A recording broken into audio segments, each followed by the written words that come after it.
Good afternoon, everyone. Welcome to the Special Finance Committee budget meeting of March 18th, 2026. We acknowledge with respect and gratitude that this business and community activity that business and community activities take place on traditional territories of the Shannoo and Sauk First Nations, who have stewarded and sustained these lands and waters since time immemorial. This acknowledgement recognizes their enduring relationship with the land, grounded in care, balance, and responsibility. We affirm that healthy lands support healthy communities and views this acknowledgement as one step in an ongoing commitment to listen, learn, and act in the spirit of truth and reconciliation. Please be sure to have your cell phones turned off during the meeting. The meeting is being recorded on a live stream. Committee, we have an agenda and some additions of some pinks, the correspondence in the supplemental package. Anything else that we need to add or change? If not, I'd like a move to adopt, please. Thank you. Moved by Mayor Little, second by Councillor Shooken. All in favor? Carried. Thank you. This meeting is intended to be a space where inclusion is paramount and all individuals are treated with dignity. We strive to ensure everyone feels welcome and respected. I ask that you remain respectful as you present your comments to council, staff, and visitors in the gallery this afternoon. At this time, I would like to invite the public to engage in public participation. If you'd like to make a comment on the agenda before us this afternoon, step up to the podium, state your name and the street on which you live. You have 4 minutes to speak and there's a timer in front of you. You're welcome to start now.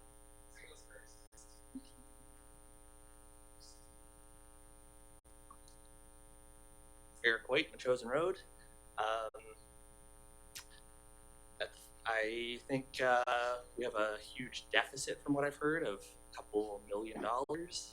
So I hope that can be forefront of people's minds while they're making their decisions about this process.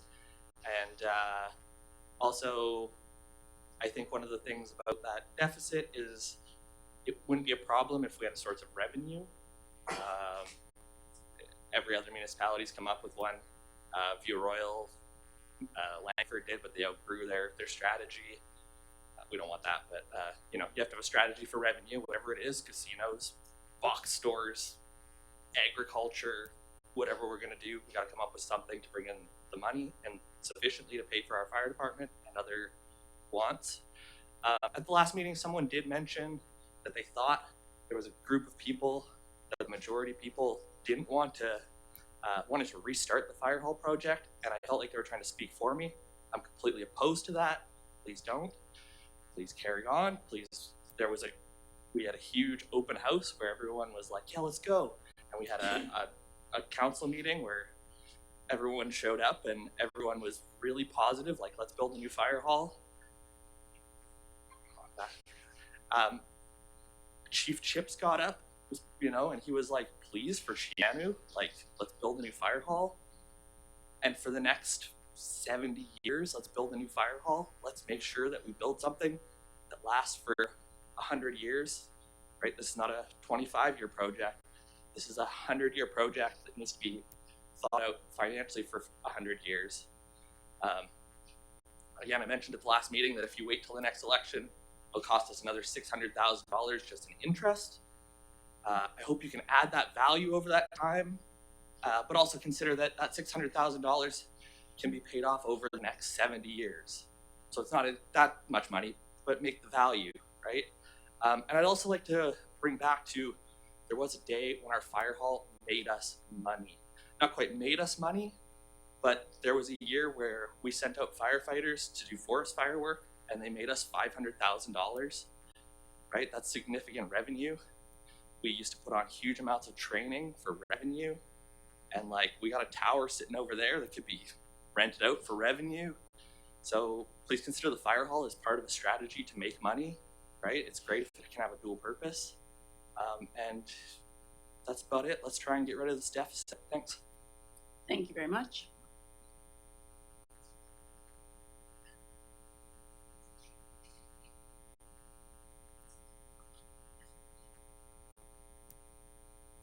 push the button to speak. Yeah.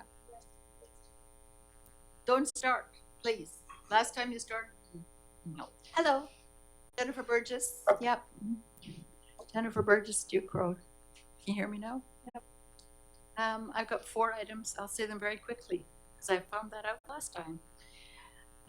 First of all, bring back our calls. You know that title? You know what this community did to enable that and bring back our calls? I would not like to hear that shift at all, although our fire hall has now a new individual in charge, I guess. And I'm also on the seniors board, and you know what our seniors would think if there was any change at all to the fact that our fire fighters go to every single call. So let's keep our eyes on that, please. The second is reserve fund allocations. Reserve fund allocations can be managed in various ways, and I'm just curious if the way our reserve funds are managed as an equal proportion to every reserve fund, or are they varying? Regrettably, I didn't have time to research which reserve fund, but one of them required enough just to reinstate what it needed, but instead it had added another $500,000. And I'll look that up if any of the council comes to me and asks for the details, but to me, it doesn't feel like reserves are being reallocated in an equal way, which they certainly can be. And the allocation of reserve funds have a great impact on how the budget is prepared and how the final numbers reach. Number 3, my favorite one, the schoolhouse.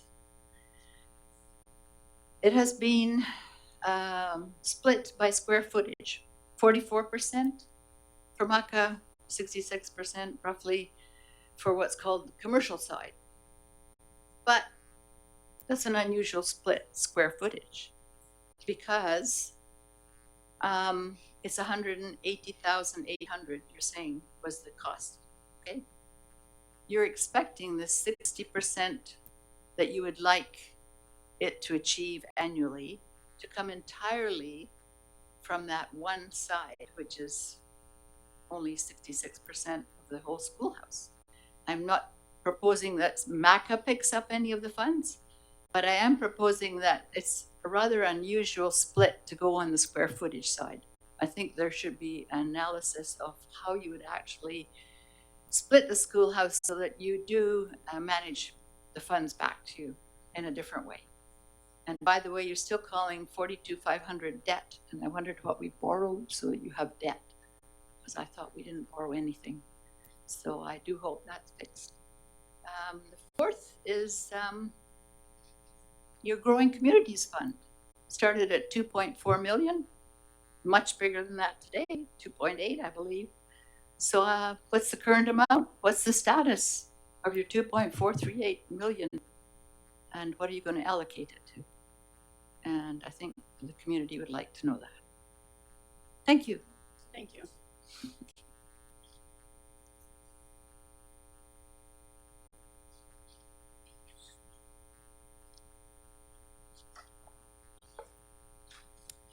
Hello, my name is Gary Smurfett.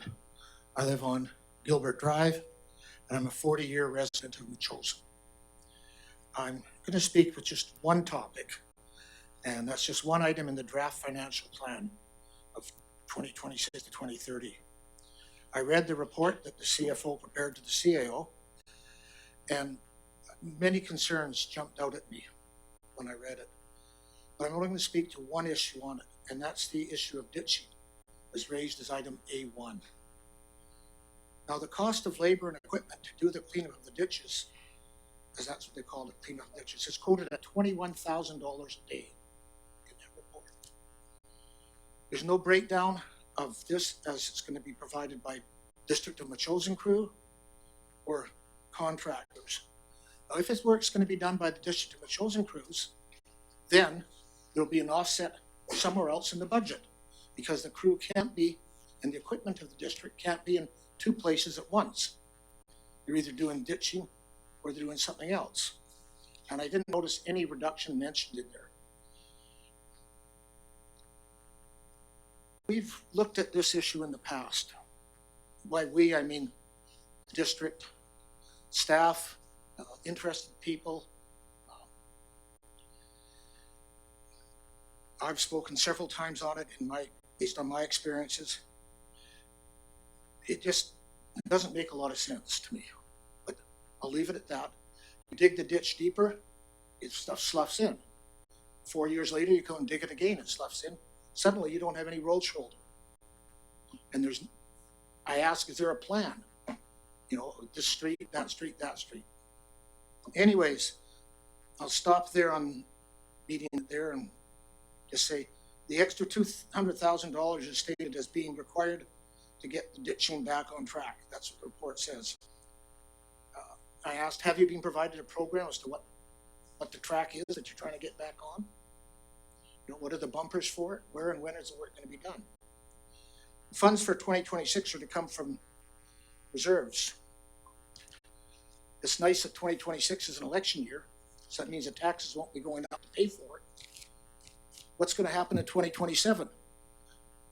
Where's that money going to come from? In 2028? If you embark on a program like this, you better have a long-term plan to do it. Okay? Thank you very much. Thank you.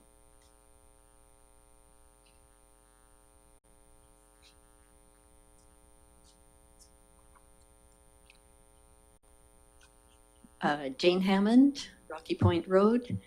I'm here actually to reflect on the topic of the village initiative proposal that's coming through. This is all pretty new for me. I engaged in a lot of my early history and knowing about all the services that provide for community support and everything. So I am just trying to grasp what the scope of all this is.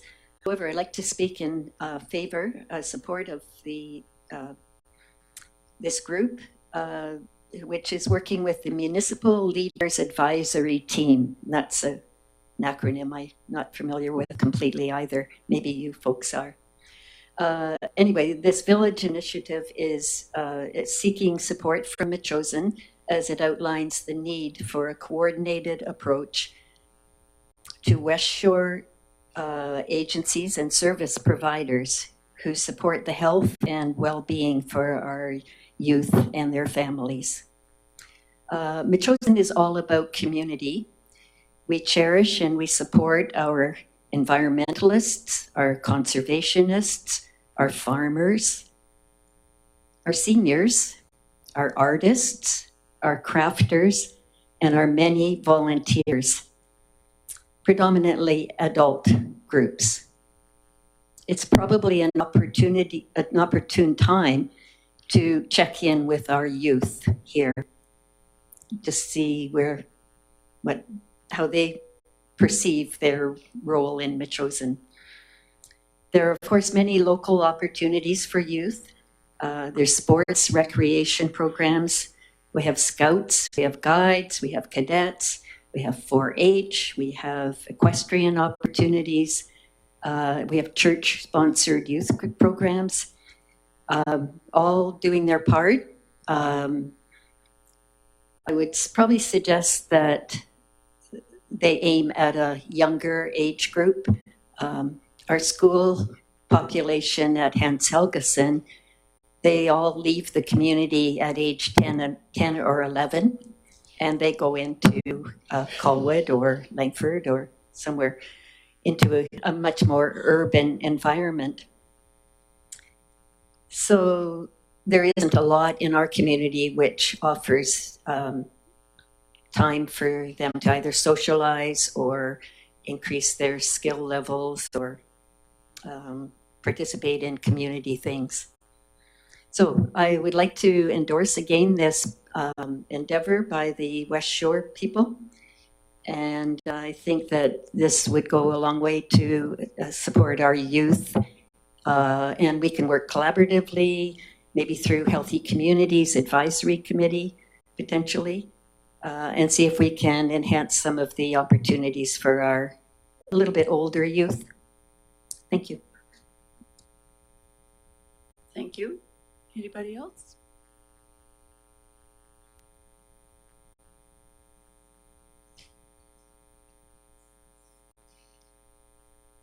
Thank you, Avril Yocum, Windfall Road.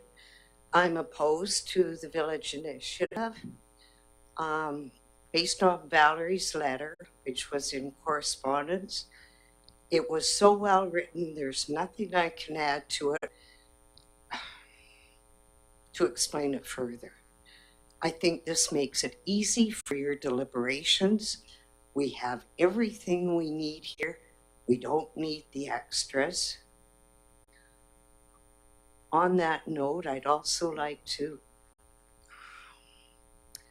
ask Councillor Shore-Sooke to please not consider renaming the buffer or the school.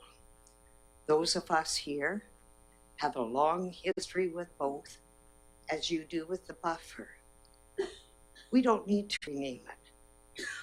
And if you're thinking of it, come up with a cost for me first. Thank you. Thank you.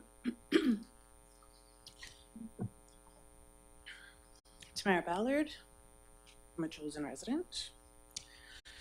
I am actually speaking in favor of 3A for the initiative. So,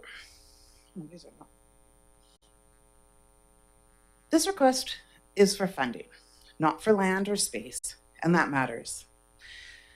The amount being asked for, $4,800 per year for 3 years, is reasonable, especially when weighing against the growing need for child and youth mental health support in our region. It is a relatively small contribution in the context of a much larger initiative, and one that would reflect well on the district's values and priorities. I also think that it is fair to consider this request alongside previous decisions if the district has been prepared to financially support a private motorcycle group whose membership is largely made up of non-residents, then I think it should also be prepared to support an initiative focused on child and youth mental health. I also believe council should be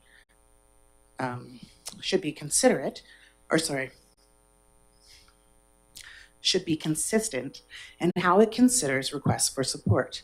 If funding can be provided for other organizations and activities, then child and youth mental health should be as equally, if not more, deserving of support.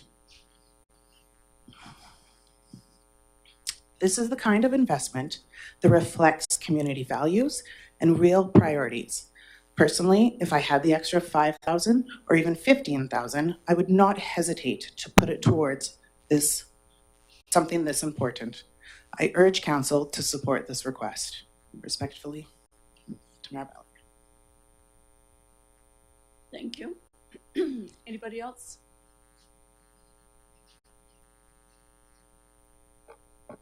Sherry Rourke, Rocky Point Road.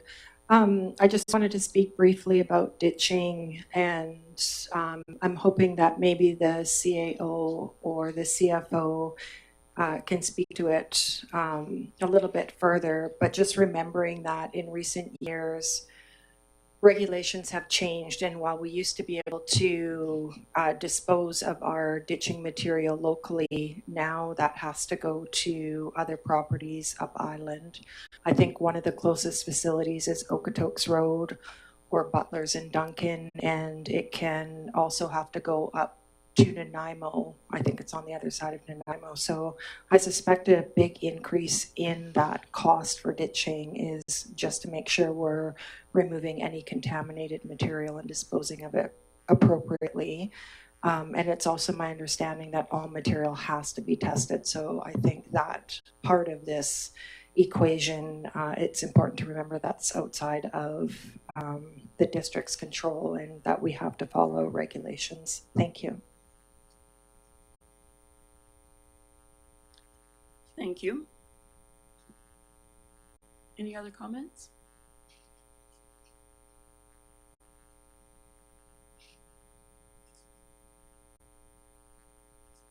Good afternoon, Kiara Kahakawila, Perry Crossroad. My question is also on ditching at $21,000 a day. It seems a bit high. What I find sort of more concerning is the fact that there's not the information in the package, and perhaps it's been provided to you previously, but it should be included in the package for your discussion purposes as to why it is so high. It is quite possible it has to do with where we can take it now as far as the testing goes. But from my experience, having sat at this table and having been in charge of the roads program, that is a bit of a bizarre number without anything backing behind it. In regards to FOI requests, actually, sorry, I'll go back to ditching. This council made a decision early on in its term to stop or to slow down the ditching program. And because of that, you now have a situation where a lot of the ditches are becoming overgrown. Yes, it does help with lessening some of the flooding, although it can also contribute to it. It does take care of some of the filtration issues. However, if you keep leaving it the way that it is, eventually you are going to have to do the work and it is going to cost more. It also erodes the infrastructure, which, as Mr. Creek has pointed out, we seem to be having a deficit in that as well. So if you scale back on your maintenance, you are going to have higher capital costs. At this point, you're now pushing those higher capital costs to the next council. So what is the plan for that? Because you may or may not be sitting at this table to be able to draft and deal with it in the next term. As far as the FOI requests go, this council at the beginning of their term had made significant statements in regards to being open and transparent, and yet the costs of FOI are still staggering and continuing to increase. So I think that's it for now. The only other thing I would add is that in looking at the infrastructure deficit, planning ahead and putting in, I actually I like the idea of putting in a dedicated tax increase for that to be able to plan for it appropriately. But I think it's going to have to be a combination of taxing for it, reducing your costs, and perhaps taking a look at some other programs and slimming those back. Thank you. Thank you. Any other comments from the gallery? There will be another opportunity in the agenda to speak after the CFO gives his presentation and after our discussion. That'll be 3B. Okay, so let's move on to the next part of the agenda, committee. And this is the reports for 3A is the Village Initiative Advancing Child and Youth Wellbeing across the West Shore-Sooke region. So on March 9th, 2026, the Committee of the Whole asked that this request for funding from the Village Initiative be referred to Finance Committee for further consideration in budget discussions. And we have a business case in the agenda package. If we want to look at page 3 for that.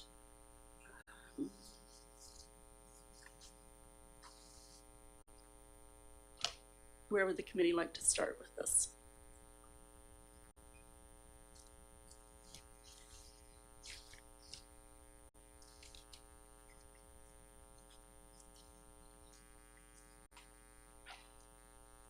Councillor Gray. I had a question about the proposal. It's the same question I had the other night, and I don't know if I'm understanding it properly. We heard a number of people speak from the gallery in support of the Municipal Leaders Advisory Team Village Initiative proposal. When I read through the materials, I understood what we were being asked was to put money towards a coordinator who would coordinate municipal programs. And seeing as we don't have any municipal programs, that's to say our staff aren't running any, I didn't understand what there was to coordinate. I agree with the speakers earlier that youth and child mental health is a very important problem, but I'm lost as to how this initiative actually has to do with Metchosin so much. There's a lot going on in Metchosin. We heard a little bit of it from the audience, and we went through a long list the other night of all the different initiatives. And I think we are doing things for youth through our tax exemption, for example, to Thunderbird Camp, that kind of thing. I'm not clear what the coordinator would do for Metchosin itself? And I don't know if anyone knows the answer. Councillor Shoukin, go ahead. Thanks, Councillor Donaldson.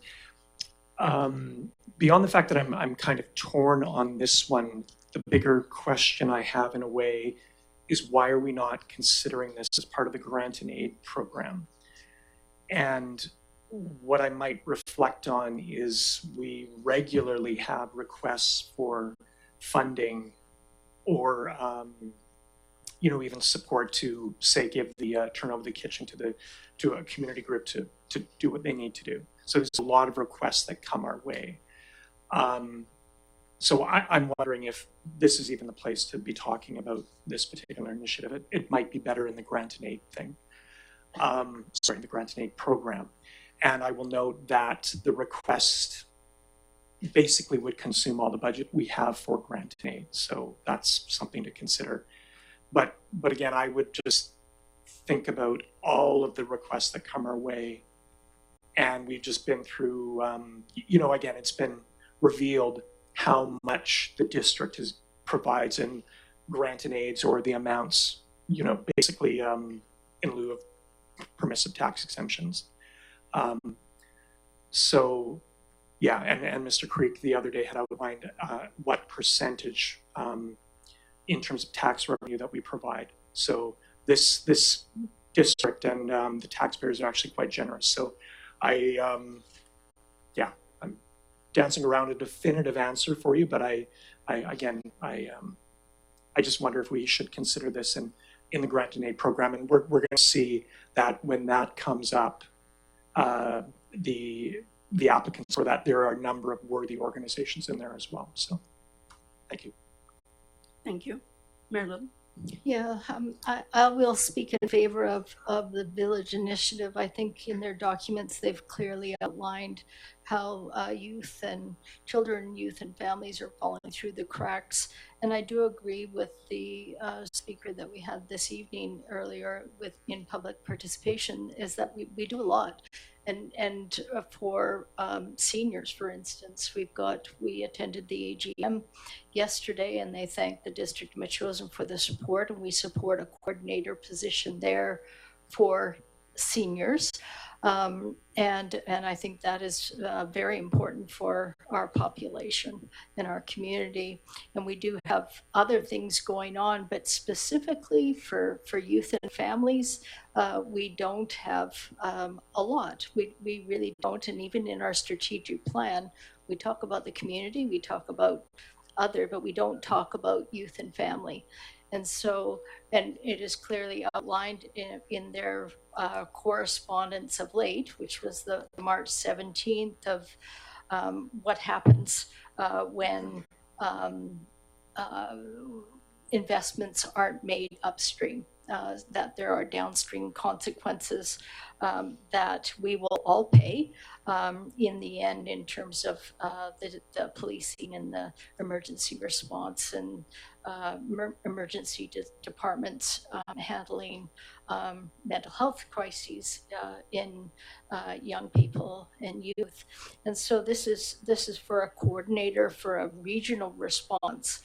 And I think what they're thinking is that for each municipality to set up and bring together organizations, it is not very cost effective. But if you can take a more regional approach, and we can share the resources, and for instance, if there's grants to be applied for, it would be applied for by all 7 communities, and it would be a sort of a sub-regional approach to that.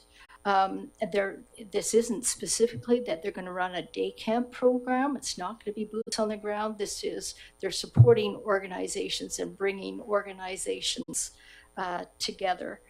And I think up until now, the Village Initiative has been run by volunteers, and they've given many, many years towards their volunteer efforts, and it's just unsustainable talking about a sub-regional model for these volunteers to continue on. The reason why they set up this MLAT or the municipal leaders is because they wanted to understand what was going on in each municipality. So they asked the mayors to attend the meeting. It is not an acronym that is shared worldwide. It's just an acronym, I suspect, that they made up because they had the mayors at the table and they asked each of us, what are you doing for youth? What are you doing for family? And we're really worried. We're worried based on the statistics that we have regarding youth feeling towards their future. They think they have a diminished future. They're worried. They have mental health challenges that have not been documented before, and this was clearly evident with the statistics that came out of COVID. So I think it is an ounce of prevention. And as I mentioned the other night, it's very difficult to quantify preventative measures. But we know that prevention does provide a relief monetarily later on. And we heard when we were talking about permissive tax exemptions that volunteers provide, I think the quote was up to 40-fold return on the dollar. And these have all been volunteers, and many of the organizations that they bring together are volunteers. So this is, I look upon the Village Initiative as a catalyst group. It provides a catalyst for further good work, helping children, youth, and families thrive, not only in each community, but in our region. And whether it will help Metchosin youth, I suspect it will, because as mentioned, children in Hans Helgeson do go on to other communities for their advanced schooling beyond the ages of 11. So the kids don't respect boundaries of only looking at Metchosin. So this is across the West Shore-Sooke area. And they have provided their business case here. And I am in support of supporting youth and families in our region. And I think it's important that, like we do with the seniors, we also provide some financial support for. We don't have to do the work. I mean, they're laying it out for us. And one of us, probably the mayor, will be invited to sit at that table with the municipal leaders. Thank you. Thank you.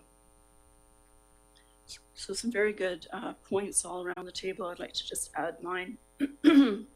So while we don't have a lot of organized activities here in our community, we have had organized activities. Wasn't too long, well, I'll date myself, maybe it was 20 years, but we had masks at the community house. We do have opportunities to have arts and culture at the old school building. There are businesses in there. Just coming in today to this meeting, there were some children out on the front field pitching and catching a ball. We have the junior cricket club out the back here, and the bike park, which gets used at times that we're not here, actually, usually in the afternoons or the weekends. It's spring break right now, and I'm seeing more children around in our community. Outside of our community, we invest a great deal. We are a member municipality of West Shore Parks and Recreation. We are also a member municipality of Greater Victoria Public Libraries. Both of those are very busy right now because it's spring break, but they're busy year round, and we invest a great deal of funds to that. We also heard through the permissive tax exemptions and the dialogues that we've had over the deliberations of where the funds will go or not go, and some presentations from those property owners with, in effect, how youth are included in their programming. Residents here already today have suggested and mentioned different things that are happening here, whether it's scouts or guys, 4-H, that sort of stuff. So we do have things that are happening all over our region, and how to quantify that I'm not an expert of. My concern is that is the funding. And if we're going to be, as we are tonight or this afternoon, talk about fiscal balance, we need to ensure some how to be prudent on that and avoid duplicating those services, especially at this point in time. It's important for us to strike a balance as to the services and the investment we have in our infrastructure, in our staff, in the equipment that our staff need to do the job to meet the needs of our community, not the wants specifically, but just the needs alone is an important responsibility for us. And I think that we need to be cognizant of, again, not duplicating our services. Yes, we could offer to invite this group back for a grant and aid, but that won't be for another year. So that's an option, but that's much more into the future. I appreciate the comments at the podium this afternoon, as well as the time it took for people to write in via the correspondence we see here, which came by our staff, citing the things that we already are aware of, and the nature-based opportunities that are here, the structured opportunities. We do have the ability to do more, perhaps, with our gymnasium. We've only ever talked about it, but nobody's ever organized. So those are things that that could be done as well. We do know that West Shore will be doing more programs this summer with the roving parks, also on our school field. So those investments we've already allocated funds for. We've been very careful to be mindful of our funds because we have a very big capital project on the books, which is our fire hall replacement. So that is important to every person in this community. And regionally, I think we've covered quite a bit with our youth. Yes, we could do more always. Mayor Little. Yeah, thank you for that. And I appreciate you bringing up the duplication of resources, because that's precisely why the Village Initiative exists and why they're trying to do this sub-regional. So they're trying to eliminate the duplication of resources, duplication of energy, and sort of laser focus that by providing this sub-regional. I think we haven't looked at the grant and aid this year. Have you? No, you said it wouldn't be done till next year. The final date, the closing date was March 15th. Okay, so we'll do that this year. Also, I wanted to point out that in Valerie Jaeger's letter, the Metchosin Foundation is now advocating for the Boys and Girls Club, which I think is interesting. They of course have this 98-acre gem of a property within Metchosin, but I understood that they have not ramped up their opportunities for youth because they do want to sell the property. And so their programming is not like it used to be. Unfortunately, I think if you drive by there a lot of the time, the parking lot is empty. They do have some school programs. I see the cars out there, but they're not at the capacity that they used to be, unfortunately. As well, Valerie Jaeger points out that the BC Parks Foundation with the Metchosin Foundation has these two parcels of land now for conservation. I was very surprised that she said it will include future outdoor recreation opportunities, because that's exactly opposite to what we heard at the opening of the ribbon cutting of Hummingbird Hill. That, as I understood it, that new 21-acre parcel is going to be provided to the Rocky Point Bird Observatory. They have a 10-year lease, so they're going to be doing bird watching. But what I heard from Andy Day, the president of the BC Parks Foundation, is that this is a refuge. This is a place for large carnivores and mammals and birds to just be and be there undeterred. And so that is sort of contra to what Valerie has said here, that offering future outdoor recreation opportunities. I think what they've said is they're going to have some guided tours, but that is not an outdoor recreational opportunity. So I'm not so sure about that one. And her third point about Camp Thunderbird, absolutely, they do absolutely marvelous work in Metchosin here, and that it is also regional. So kids even from the mainland can come to that spot for outdoor recreation opportunities. Thank you. Thank you. Councillor Shukin. With all due respect to the comments in support of the Village Initiative, both from Mayor Little and the rest of the audience, I would like to make a motion to receive the latest information from the Village Initiative folks. Okay. Motion by Councillor Shukin and second by Councillor Gray. Any further discussion?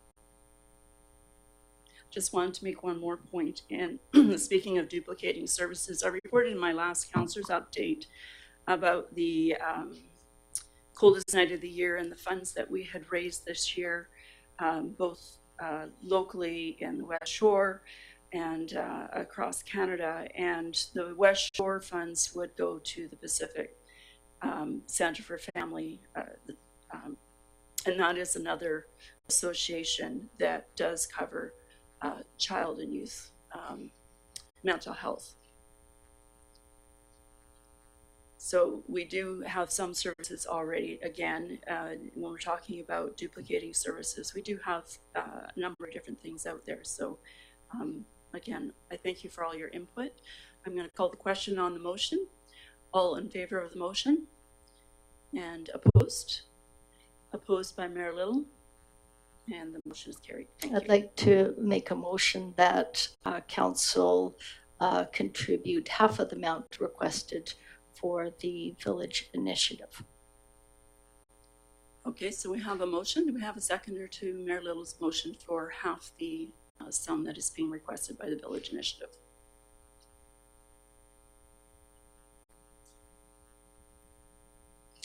Not seeing a seconder, the motion fails. Thank you. It doesn't fail. It never was, so it dies on the table. It's not supported, sorry.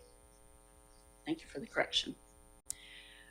Okay, so we will go on to the next part of the agenda, and that is 3B, the 2026-2030 draft financial plan. And I'll ask Mr. Crete to come to the podium for the presentation.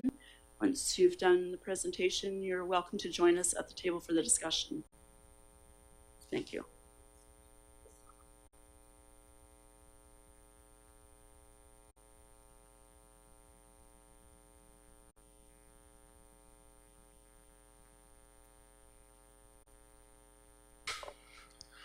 Thank you, Mayor and Council. Through the chair, I guess I'll start with the questions from the audience here. From Jennifer, growing community fund balance right now is $2.7 million. Do need to find out where to be allocating that. Right now in the budget, it's for the fire hall. For Gary, he only mentioned the ditching, but I got answers for the rest of his questions from his letter, so I'll just go through all of them. So the municipal staff is being used right now, so the funding for them, in the 2025 budget, we had $35,000 for wages for staff. That was bumped up to $40,000 in discussions with the Public Works lead hand and the Public Works supervisor. And then that is offset by a reduction to our road trail maintenance. Staff have not been spending a lot of time on that. They didn't have the budget for materials to actually go back and remediate any of those trails. So that was taken from 25 down to 20. The rest of the costs for ditching does come from contracting. So we need to get flaggers involved, the hauling, and then excavator for equipment. And then the problem, like when this originally arose, was years ago because of the soil issue with contamination. We couldn't just take it to anybody and dump it on their property anymore. And so, as Shore-Sooke mentioned there, when I talked to Public Works about it, they say, yeah, haul it up to Duncan. In order to do that, we need multiple trucks, and the cost just escalated. That's why I think when I had a discussion with Public Works Supervisor and former Mayor Rands, like, they had basically, we can't afford to do this anymore because of the cost. So it's just one of those things that kind of said, you know what, we're just going to leave it. We can do a little bit here and there, but in order to fully do it, right, this $100,000 cost wasn't in the budget, so it was pulled from that idea. I can provide a better breakdown. I wrote it down into our budget workbook when I sat down with Public Works lead hand and the supervisor, the hours and the equipment. They were calling the flaggers and where they can dump it, and etc. That's how we came up to this $130,000 number for 2026 that we council had approved at the previous budget meeting. In Gary's letter number 2, so he's wondering about the security costs over at the school, and that should not be recovered from the users of the building. And so, yes, some of it is recovered through our commercial leases, but they make up a fairly small percentage of our total square footage in the building. And so the gym and the classrooms, kitchen, Mecca, it's like their portion won't be recovered through them. And so it'll just be offset through taxes through there. Question number 3 was about the lights and vehicles on the ex-chief's vehicle that was being used. So yes, all that equipment was returned to the district, sitting in a box right now. And then number 4 was about how the ditching was being funded through reserves for public work projects. Absolutely. It can be funded through taxes if council wants to go that way, rather than taking from the Public Works Efficiency Reserve. That did come from, I guess, in ways that it was the overtaxing for Public Works in their budget throughout the years. Nothing's actually ever come out of the Public Works Efficiency Reserve. The 2 times any money was moved, when I looked at it, it was just reallocated into a different reserve rather than actually being used for a public works project, as the policy was stated.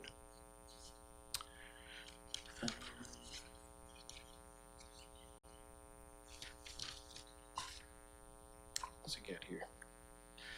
I think the rest of it, yeah, most of it was ditching, disposal costs. Yes, very high, just because of the contamination testing. That's about that. Okay. So back to the actual report. So we essentially covered the report, and then we were just going through a breakdown of each section at our last meeting before we ended up losing quorum. But in the meantime, there were a couple of questions that did arise at the March 5th meeting, which I've now added into this report. So I guess on page, I don't know, in my PDF here, it's maybe the second page of the report, says questions from March 5th meeting. And so I think possibly Councillor Gray was asking about what should council be considering regarding the infrastructure deficit that the district is facing. So currently the district has an estimated infrastructure deficit of $3 million per year. And this gap reflects the difference between current reserve contributions and long-term funding required to replace existing municipal assets at the end of their useful life. And you can say that the fire hall is kind of the tip of the iceberg here. It's the one that's coming up because it's 70 years old in parts of it. And when we got $3 million in the building reserve, thankfully got the 2.4, which is now $2.7 million from the province, from the growing, because they didn't want to balance their budget. And council has a few options in order to address the funding gap. Right? So you can, one, replace the assets that are currently scheduled to be replaced, thereby probably reducing the services offered by the district. We can reduce the current service standards and reallocate operating funds into reserves. That would be like snow plowing, road maintenance, that type of thing. We can increase that taxation to build reserves to sufficient levels to fund future asset replacement. And you can also increase other revenues, user fees, levies, asset sales to support reserve contributions. And then option 5 is kind of implement a combination of all, which would probably be the easiest way, get a little bit from everything. So if council wishes to maintain existing service levels without relying on population growth or additional taxpayers, a dedicated infrastructure levy would be required. Based on current projections, we need an annual tax increase of approximately 6.7%, about $100 on average residential property, compounded over the next 10 years.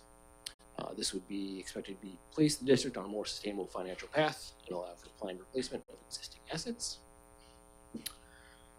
Next question.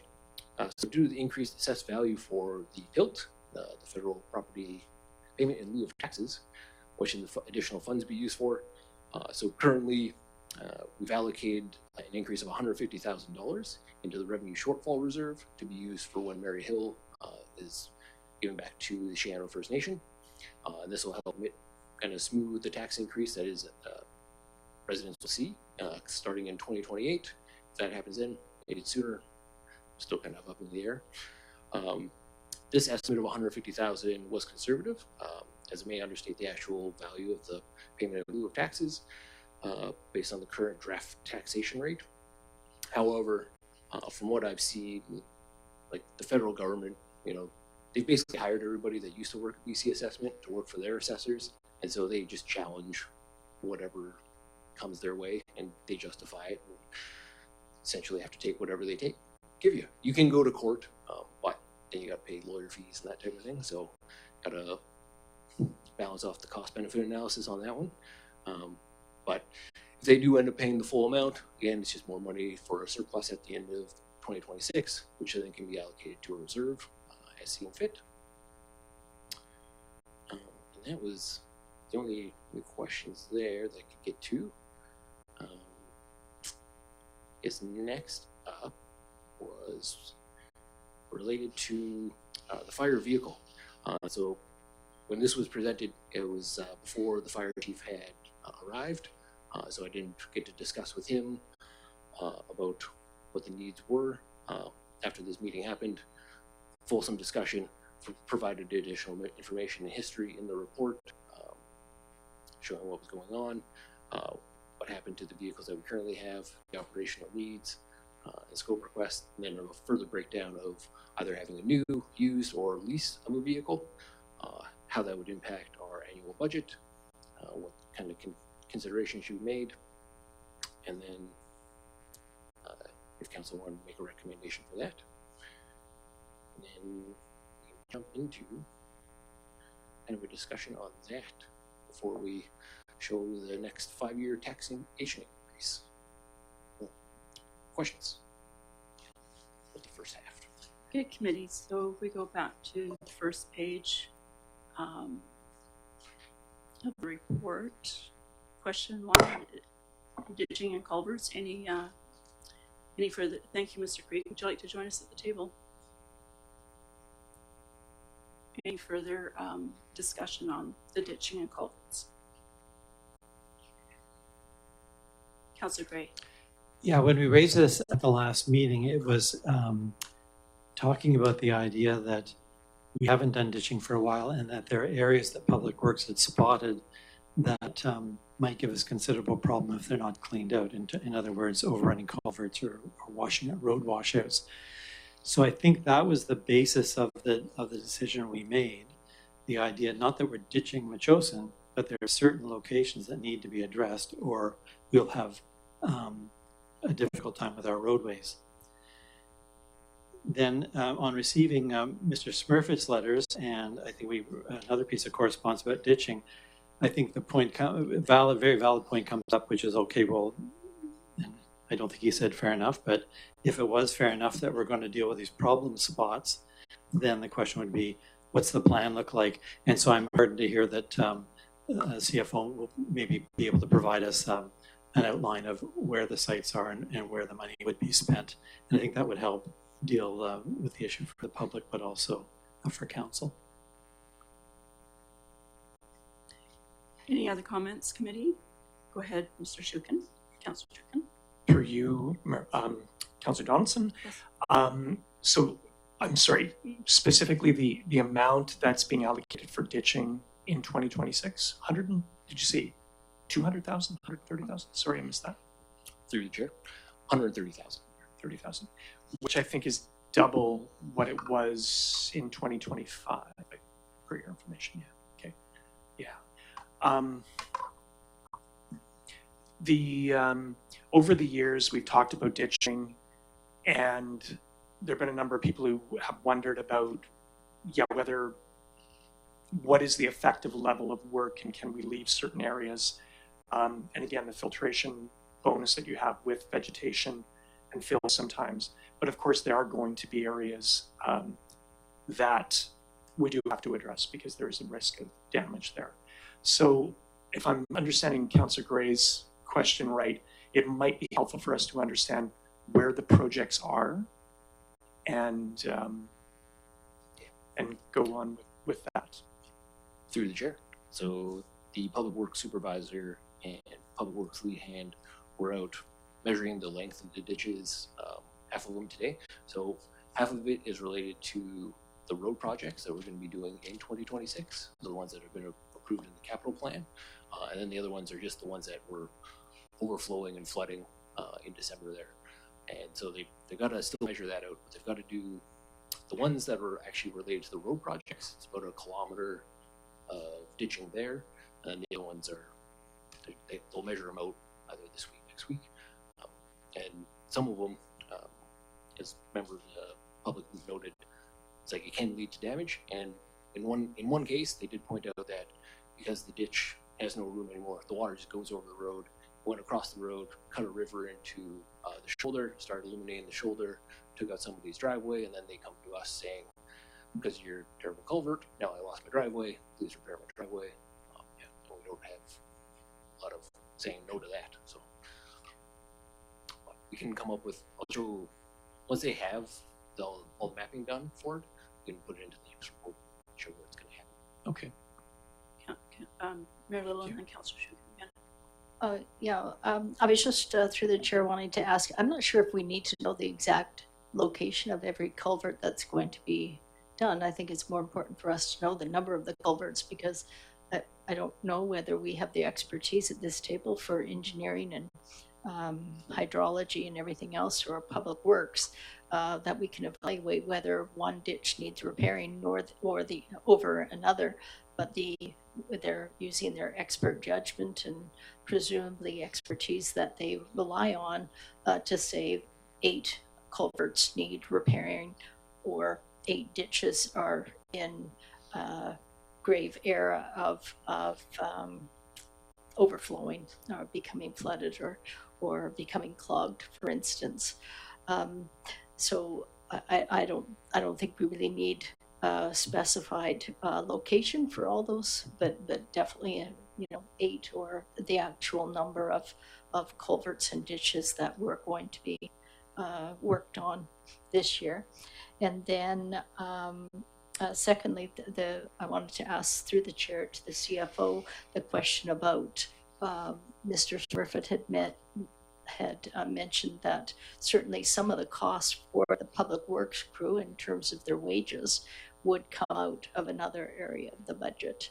They wouldn't be charging double for working on the ditches. They're getting their wage no matter what, and that would be offset, or it would offset other portions in the budget. Could you clarify that for us? Through the chair. Yeah, so when I calculate the budget here for public works, we're gonna just take their 4 employees, number of hours for the year, that comes out to $500,000. And I say, okay, well, how are you gonna end up allocating all of that? And so when it came down to the ditching, like we have more for ditching, okay, where are we gonna take it from? And we decided to go roadside trails because we haven't used that budget now for a couple of years. So if we take 5,000 from there, allocate it off to our ditching and culverts, then that's how it all worked out.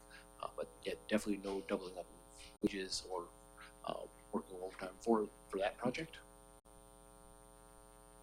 Councillor Shoup. Right through you, Councillor Donaldson.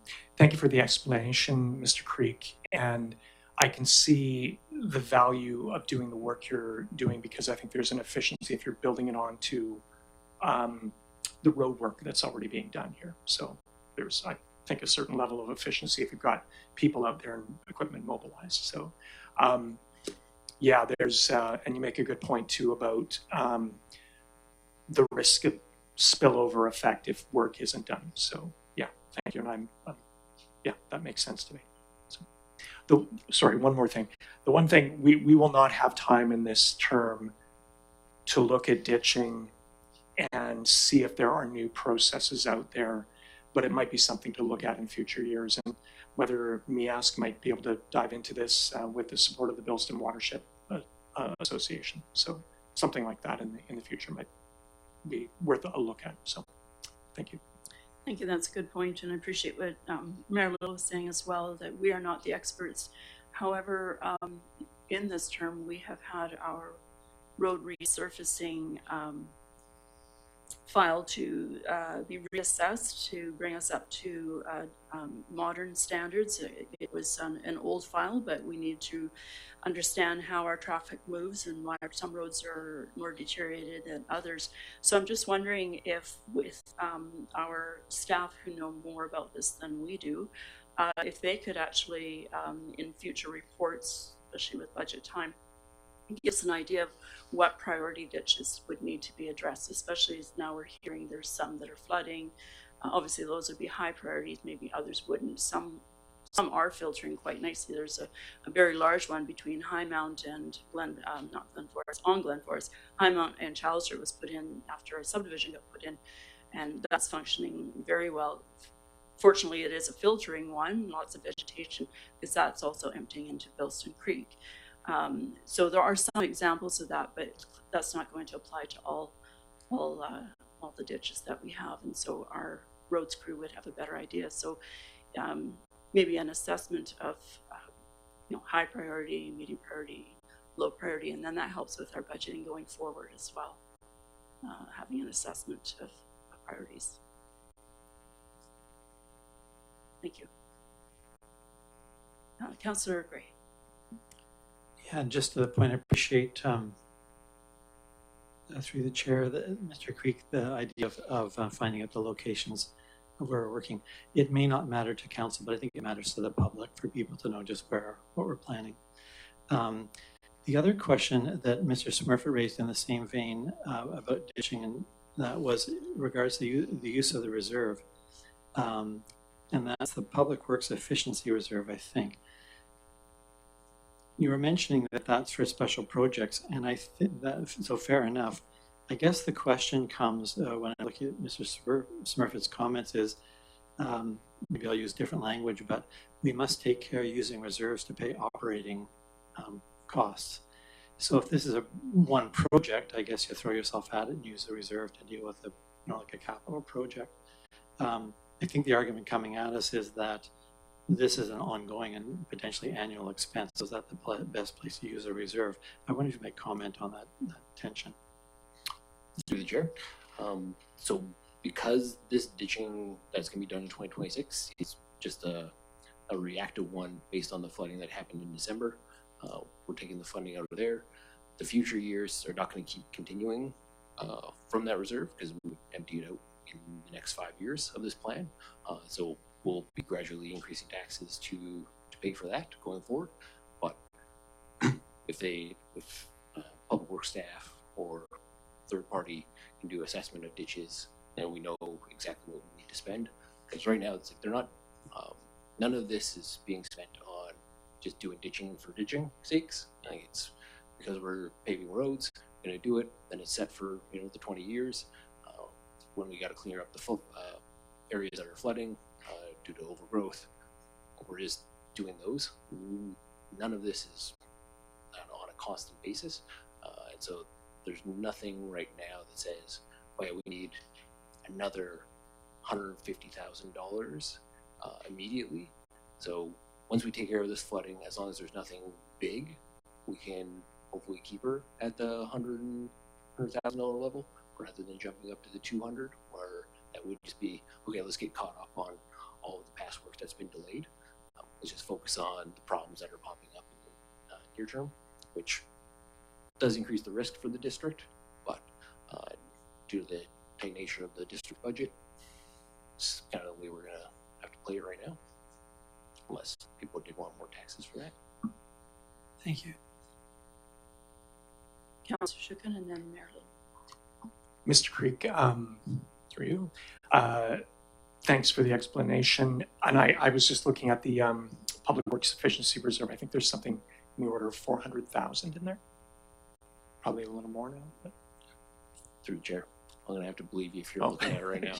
It's an old thing. But... It was quite large, and I know like nothing was allocated to it in at the end of the 2024 fiscal year, because like, based on policy, it's supposed to pay for I think it was three projects, and then because nothing's been touched from it, okay, we've got enough in there foreseeable future. Let's allocate to where we actually need it because of the infrastructure deficit. So focus moving on money into there. Yeah, I think I've got it here.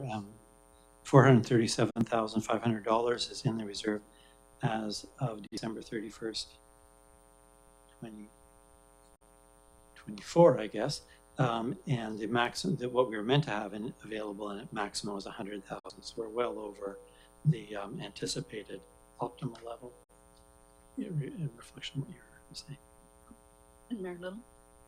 Yeah, regarding Councillor Gray's comments regarding operational and removing from reserves, perhaps the CFO can clarify that the culverts, the ditches can be equated with the roads. It's infrastructure, right? It's not operational. It's a capital expense.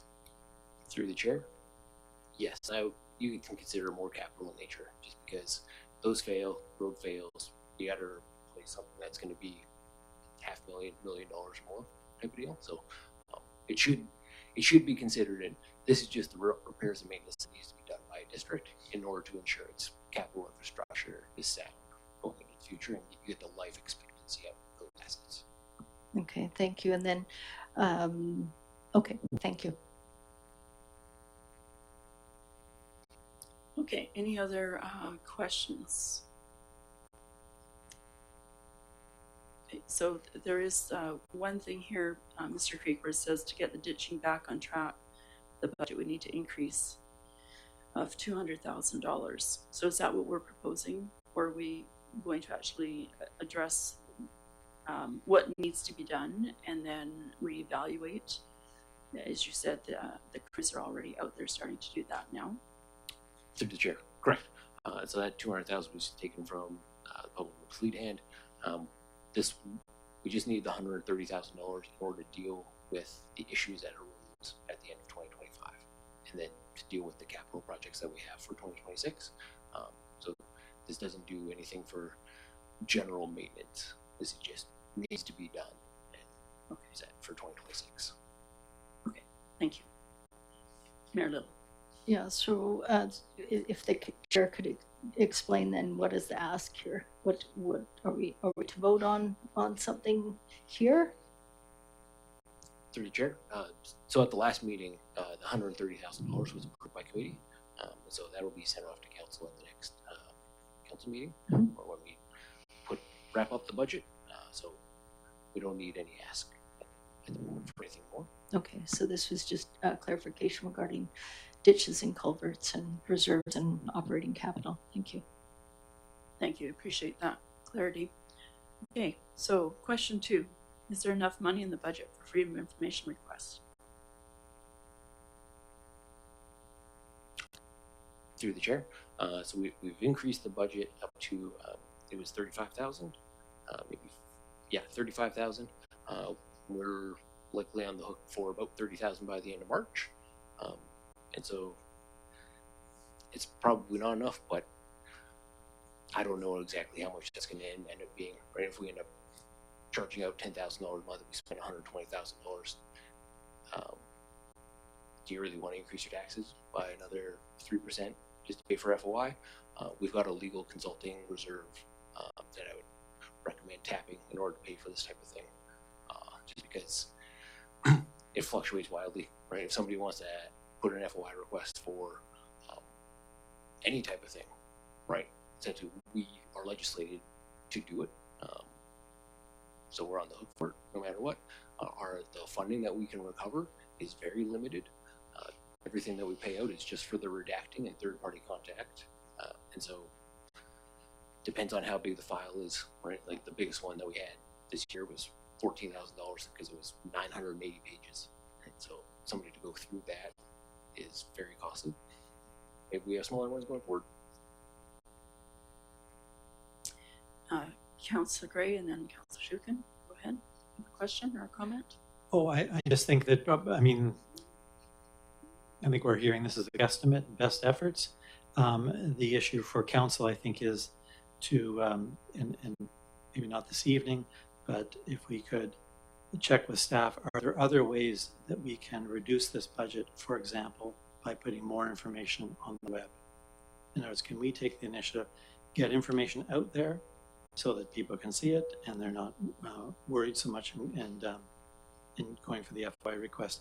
I don't think council is aware of what the FOI requests are for, and so we're a little bit blind that way.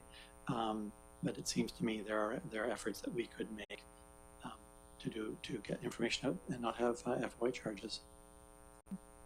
And Councillor Shooken. So thank you. In my early days working in government, the training I took with FOI, there was some instruction and guidance that you could connect and work with the applicants to try and satisfy their informational needs outside possibly of a full on FOI. And again, I don't know if that the same standard holds in BC or if the standards have changed, but I just wonder if we might even re-examine our processes to be able to, like, whether it's even a discussion with officials or politicians, etc., in terms of satisfying information needs. Again, I don't know what the current standard is, but yeah, just again a simple request. It means a lot of paper and a lot of work, and I wonder sometimes if there's another avenue for, again, satisfying the information need. It might be worth a discussion with some of the consultants who fully understand this. So. Mayor Little. Yeah, thank you. I'm not in favor of discussions regarding FOIs with politicians because we need to be out of it. When requests for information come into the district, as Mr. Creek identified, we're legislated to provide that information. And a lot of that information needs to be first perused and then redacted for any kind of personal identifiers. So it needs to be de-identified. And then there's some information in there that could otherwise harm the district if it was out in the community. So that needs to be redacted. And so for that reason, I would be very cautious about preemptively saying, I wonder what the public wants. Maybe we should put this on our website, because that would involve an awful lot of work and guessing by our staff, removing all those identifiers and sanitizing the document for public view. And also there's many things that are not that are not meant to be ever public facing documents. So I think that would be a bit of a guessing game, but it is the right of individuals to request information through the Freedom of Information. And you can see throughout the country, this is an issue, so it's not a Metchosin issue. Even the Ontario government, I understand, is trying to roll back some of the legislation regarding FOI. And I don't know how that's going to play out. So it's not, it is a problem for Metchosin, but it's also a problem for Langford and Colwood, Victoria, and across the country. But it is a fundamental right for an individual to ask for information. And of course, we can be as transparent and open as we can. And I actually think contrary to comments that were made, we're more open, we're more transparent this term than ever before, and we have more opportunities for one-to-one engagement with our open houses and with teas with mayor once a month. And certainly the council seems to be busy with constituents calling them, asking them for questions. Thank you. Thank you. Okay, so let's move on to question number 3.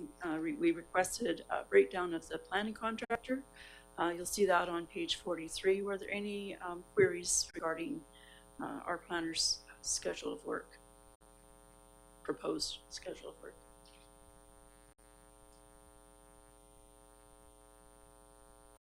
Okay, seeing none, let's move on to question 4. Okay, back to number 3. I guess what I'm not sure, but I've looked at the planning workload document, and I can see some important jobs there, including the short-term rental work that we didn't complete yet.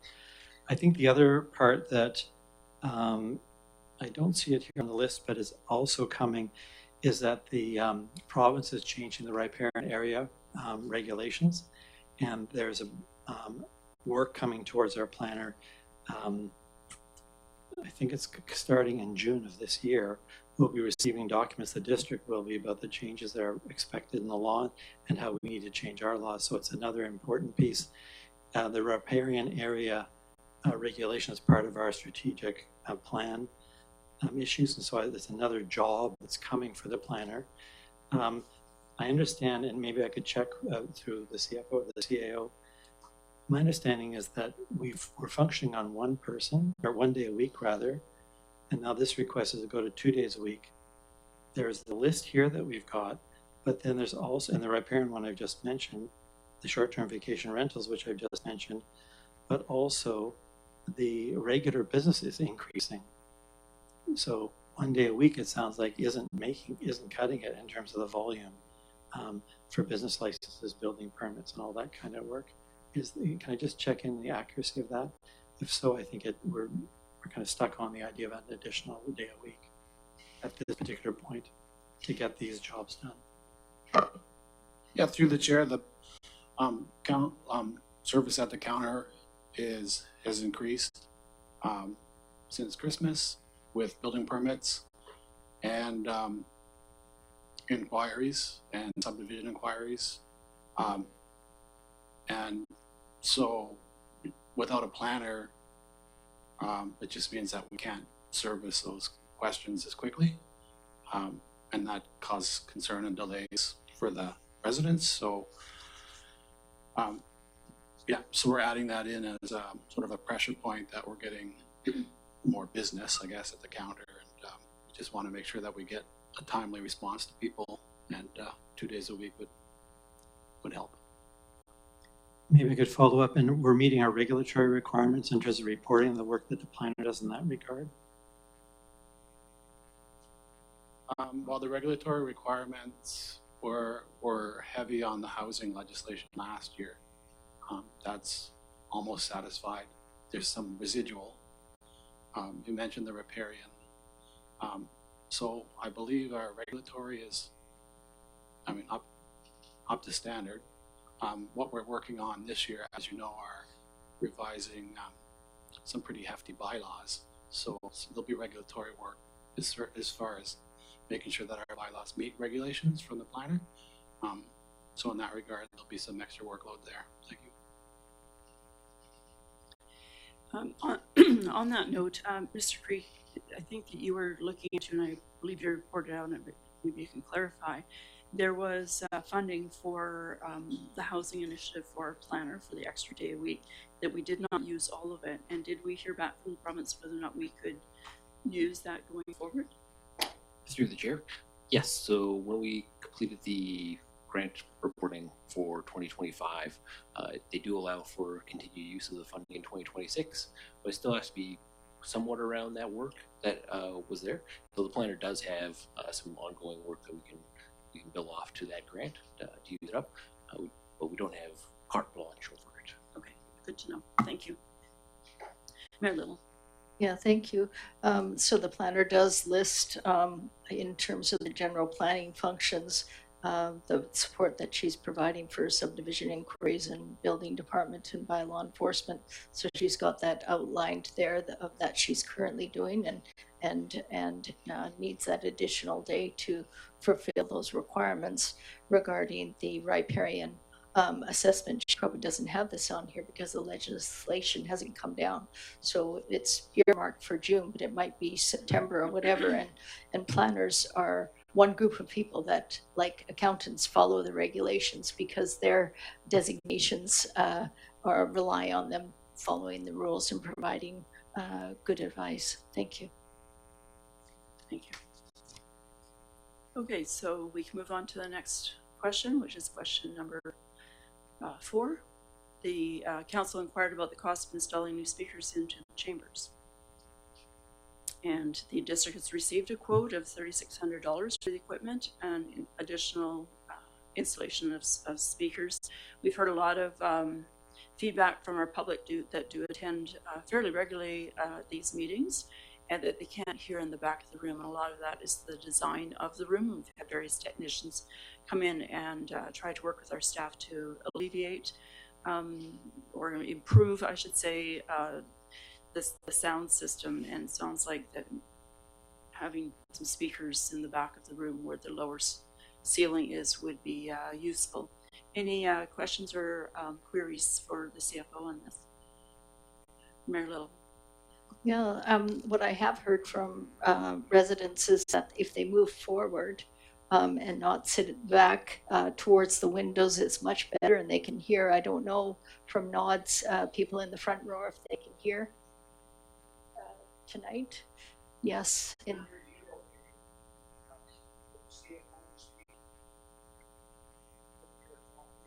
So what you're saying is that it's a problem when people are speaking at the microphone only, but you can hear from members of the table and you can hear members at that table?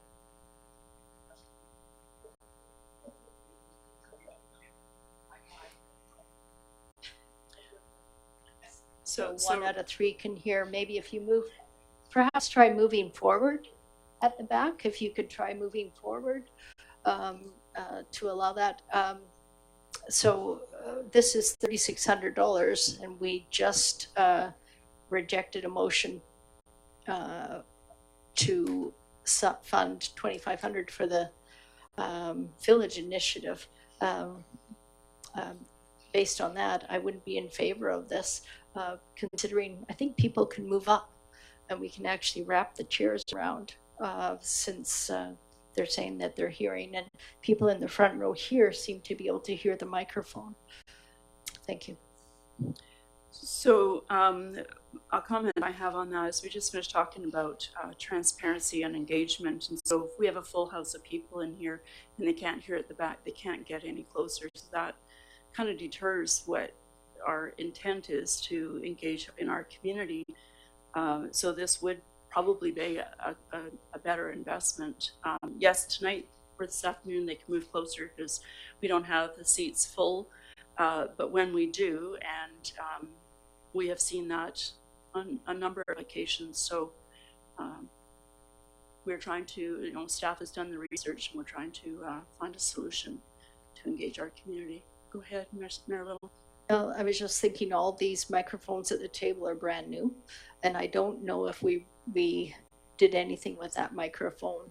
Maybe that we should check that before we talk about additional speakers. It may be that is an older infrastructure. As far as I know, they are all the exact same. This one was the best one, but we did get them all replaced, including the ones that our staff is using. They all have the same faces and same name on them. But we could ask our staff, but as I recall, that's what the report was from our deputy corporate officer. Councillor Shore-Sooke, did you have a comment? The comment would be to also have a look at the microphones, because if they're turning away or whatever, maybe these aren't the right microphones. Yeah, I feel I'm supportive of putting this money in. We've just heard so much about sound issues. The problem is if we get the work done, it really does have to be in the line of being effective. So, Yeah, we have learned, well, I'm still learning how to manage where to put the mic. These are similar mics that we see in other municipalities as well. I've noticed as I've gone on to research something and watched a media. I know Langford has the same, I can't recall what they have in CRD. It's been a while since I've looked at any of their live streams. So this is, I mean, this is what we've got. These are new, and I know, have to train myself to speak louder and clearer and stand up and sit up and all these other things that people are coaching me to do. So I do think it's a good investment, and it's responding to what our public is requesting as well. Any other comments? Marilyn? No, I just think it's important for the person that's liaising with the company to evaluate what the problem is. It may not be the speakers, it may be something else. It could be the acoustics in the room, I don't know. But they have done analysis before, so that she may have that information. It may not be the speakers, but it may well be, I don't know. Okay, I was led to believe that we had done that, and we actually asked the fellow Josh over at the school also to chime in, but perhaps we have left a stone not unturned, and we need to do more. I'm not sure, but I thought staff had done all of this, which is why we've got this costing, this next step. Okay, so moving on to the next question, question 5. What should council be considering regarding infrastructure deficit the district is facing? This is the $3 million gap per year that the CFO has reported. Any comments on this? Or do we have we heard enough and understand it? Let's move on. Okay, it's in good hands. joking. One question. Yes. Okay, Mr. Creek, the annual tax increase of approximately 6.7% compounded over the next 10 years. Sorry, I really try to understand this financial language, but are you talking about a 6.7% increase every year for 10 years? Is that what you're talking about, essentially? Third year, correct. Yeah, Okay. every year. So like 67% combined. Oh, it'll be more than that by the end of it. Yeah. Okay. That is pretty daunting, I would say. But and just to go back, I think we've started with a small step this year with the addition of 1% toward topping up the reserves. Third year, correct. Yeah, so right now, if you wanted to get to a sustainable infrastructure levy, you'd bump it up another 5.7% for this year. But Okay, thanks. To my mind, we've started. Mr. Creek has helped us understand the problem, and I think there's going to be more discussion on this as we go into the next term or whatnot. So, yeah, thank you. Okay. Mayor Little, and then Mayor. Yeah, so the CFO has laid out several options for us to address the funding gap, and I think the item number 5, the implement a combination of the above approaches, as suggested, is the most common sense way to proceed. And I agree that we've started at 1%, and let's move forward from there. Thank you. Okay, yeah, Councilor Gray.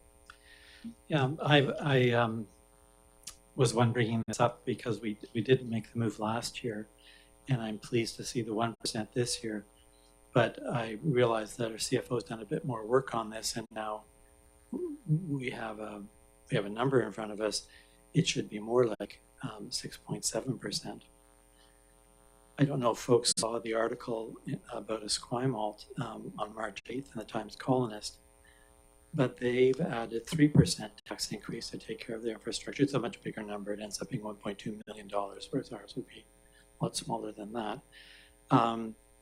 But the words of the council, it was a unanimous decision in spite of the, I think they're looking at a 10% tax increase, 9.9%. It would be irresponsible for us not to support the minimal amount now, knowing that we're just going to make the next budget worse. We have to really start thinking about financial sustainability of a municipality in the long term. I don't want to push this financial burden onto my children or my neighbor's children. Those words equally apply here, and the 1% is really not adequate. So I think at the end of this, we're heading towards a discussion with the public, like an open house. And it seems to me that this might be one of the things to highlight in the open house to get a feel for what do people think about it. There's one Bristol board that's on this topic. That would help me in terms of, I make a motion tonight, but I've heard the mayor and Councillor Shore-Sooke already. I think perhaps what we could do is ask the public about this, point out the problem. We heard earlier tonight, Erica White mentioned we're facing a deficit. And just to be clear, we don't have a deficit in this budget. What we have is a deficit in funding our reserves. And the call is that we would increase our taxes by 6.7% in order to remedy that issue. So it's a question of raising taxes to deal with the long-term infrastructure deficit. So if we could do that at the open house, I'd be satisfied that we're getting some public input on the question, if that works for others. Mayor Little. Yeah, Councillor Gray brings up some good points there, and through the chair to the CFO, was this all of a sudden this term got an infrastructure deficit?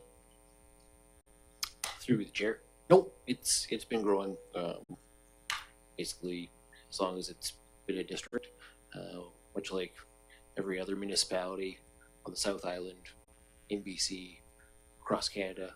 They all have an infrastructure deficit of varying degrees, right? Some have started tackling it earlier, some still haven't.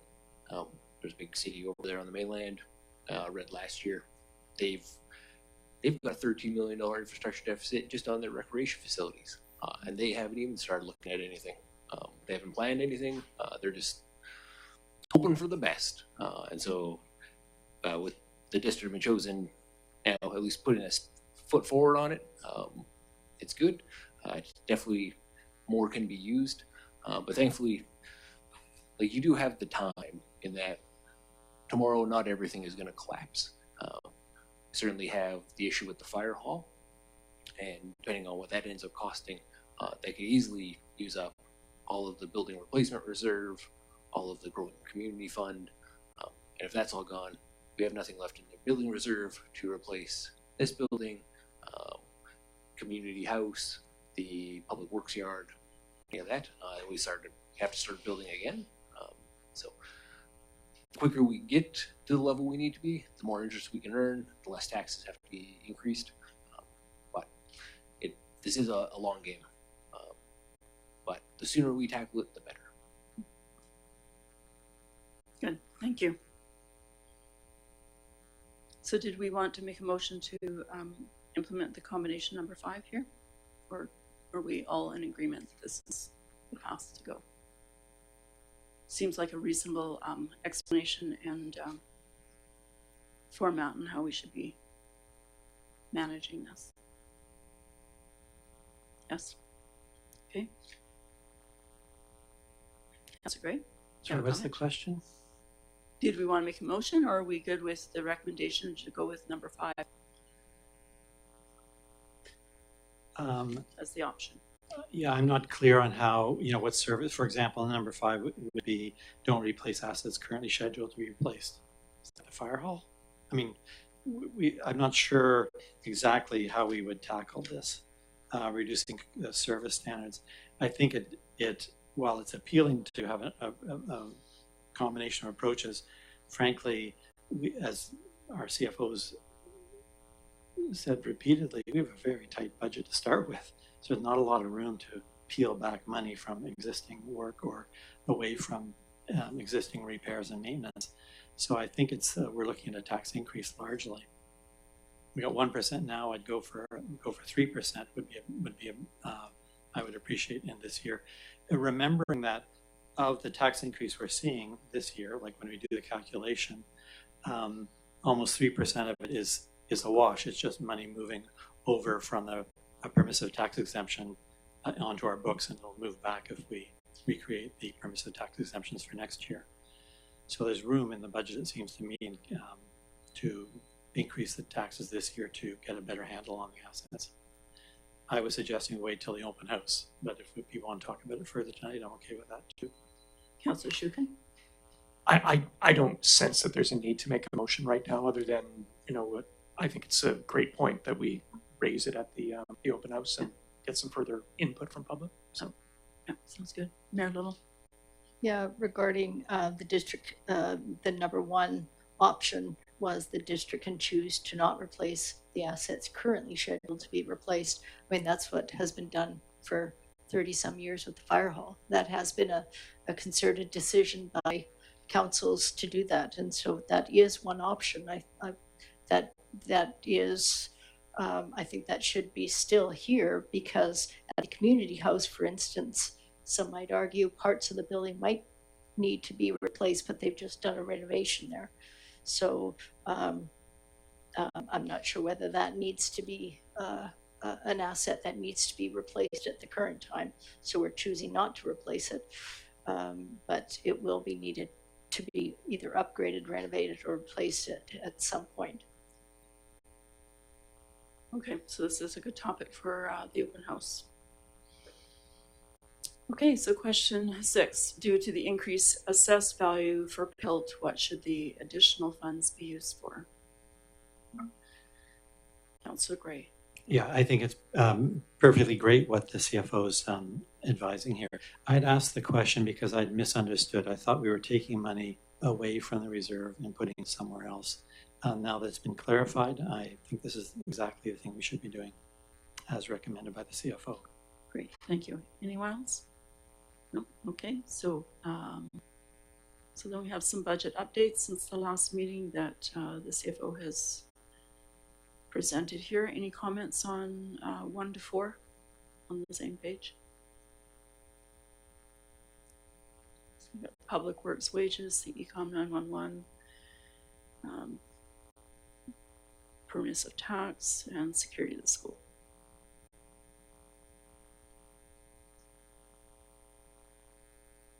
See, Mayor Little? I think it's important to highlight the Ecom 911.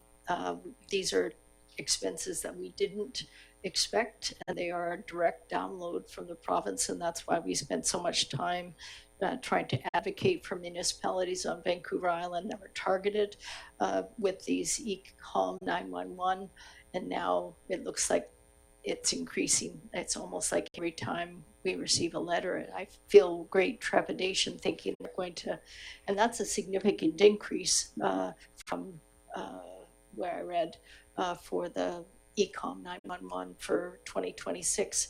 At some point, it's going to become unsustainable for not just Metchosin, but for everybody else as well. But it is like provincial legislation. They're not giving us a veto. We must pay for these costs. All we can do is encourage them to try and recoup the cost through other ways, like the cell phone levy. Thank you. Thank you. So then we go to number 5, the fire hall, or it's not, it's the fire vehicle updated. Staff are providing information after the March 5th financial meeting regarding the intended use of the proposed fire vehicle. And the vehicle is not intended for personal assignment, but rather as shared operational fleet resource to support fire department response and logistical requirements. Yeah, I just want to say that this is a completely different description of what we received the last time, and which I found a hard time putting together. This makes a lot of sense to me, and I can see what's happened is that we had a truck that is, and thank you for answering the question, what was different last week to this week. And so what's happened is that if I'm reading it properly, the fire department is down a vehicle, and we need to replace that. So that it makes sense to me, and then the staff are recommending, and I'm not sure what the best choice is, but I can take the lead of staff here and say if they think a lightly used pickup is the way to go, then that makes sense, and I'll make a motion to that effect. Any other questions? Okay. So motion by Councillor Gray and second by Councillor Shukin. Comments? Can you repeat the motion? Councillor Gray? Yeah, that Finance Committee recommend to Council that Council approve the acquisition of one light-duty fire department fleet vehicle in 2026 and direct staff to purchase a light used unit for up to $60,000 where feasible to be funded from the Fire Equipment Replacement Reserve. Okay, and that's seconded by Councillor Shooken. Just any other comments as we engage in? I know I have some questions to learn more. Questions or comments about this report and the chart before us, which I really appreciate. This is much easier to understand. Mayor Lilly? Yeah, regarding information that was on the last package and on this one, I think it's important to point out that our fire chief has been in the role for 2 weeks, 2 days, and 6 hours. And at the time when he was hired, he said he needed a new fire truck. So that was the information that was brought forward. The CAO was trying to figure that out, and I really very much appreciate this new information now that he has a lot of experience with Metchosin, being here over 2 weeks. But I would like to ask through the chair, since this motion is on the table, if I could have some explanation from the fire chief regarding our obligations regarding the Motor Vehicle Act and response vehicles. And it's not like you can put lights or sirens on another vehicle. You have to follow regulations. I was wondering if we could hear if that's acceptable from the new fire chief regarding our provincial obligations and how we have to meet that. Thank you. Thank you. Chief Verdon, would you oblige, please? Yes, you can come to the podium. That would be great. And just push the button until the red light goes on. There you go. Thank you, Madam Chair. So if I might just add, so the options that were provided, and I do apologize, honestly, when I was tasked with this originally, I didn't have enough information, and I appreciate the ability to come back with a little bit more robust of a business case to provide you accurate information on our needs, etc. I do want to clarify that while we have provided multiple options, the favored option is actually to buy a larger, so slightly larger, a 1 ton or a 3/4 ton vehicle, because it is more versatile in our needs as they currently exist for towing trailers, etc. While the 1/2 ton will satisfy minimal needs and will have multiple uses for us, it is a little limiting. So I just wanted to clarify that we would be accepting of anything that we're able to be provided to get our fleet back to where it needs to be to satisfy our ability to respond.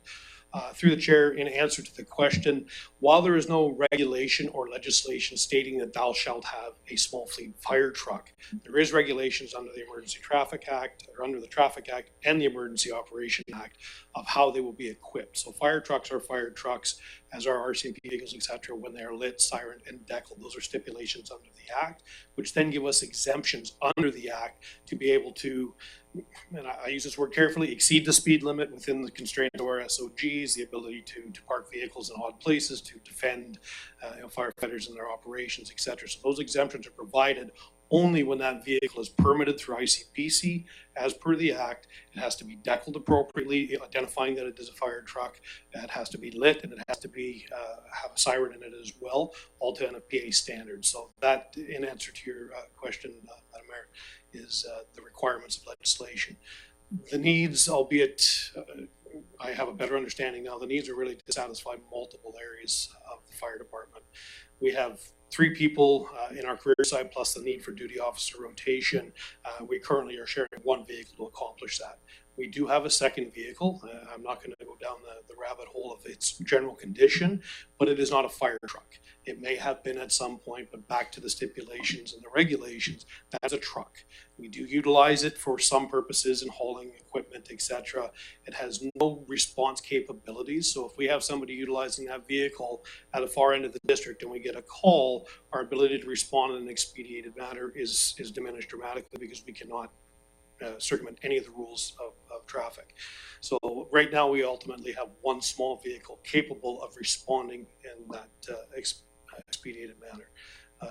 And happy to answer any additional questions you may have. Mayor Little?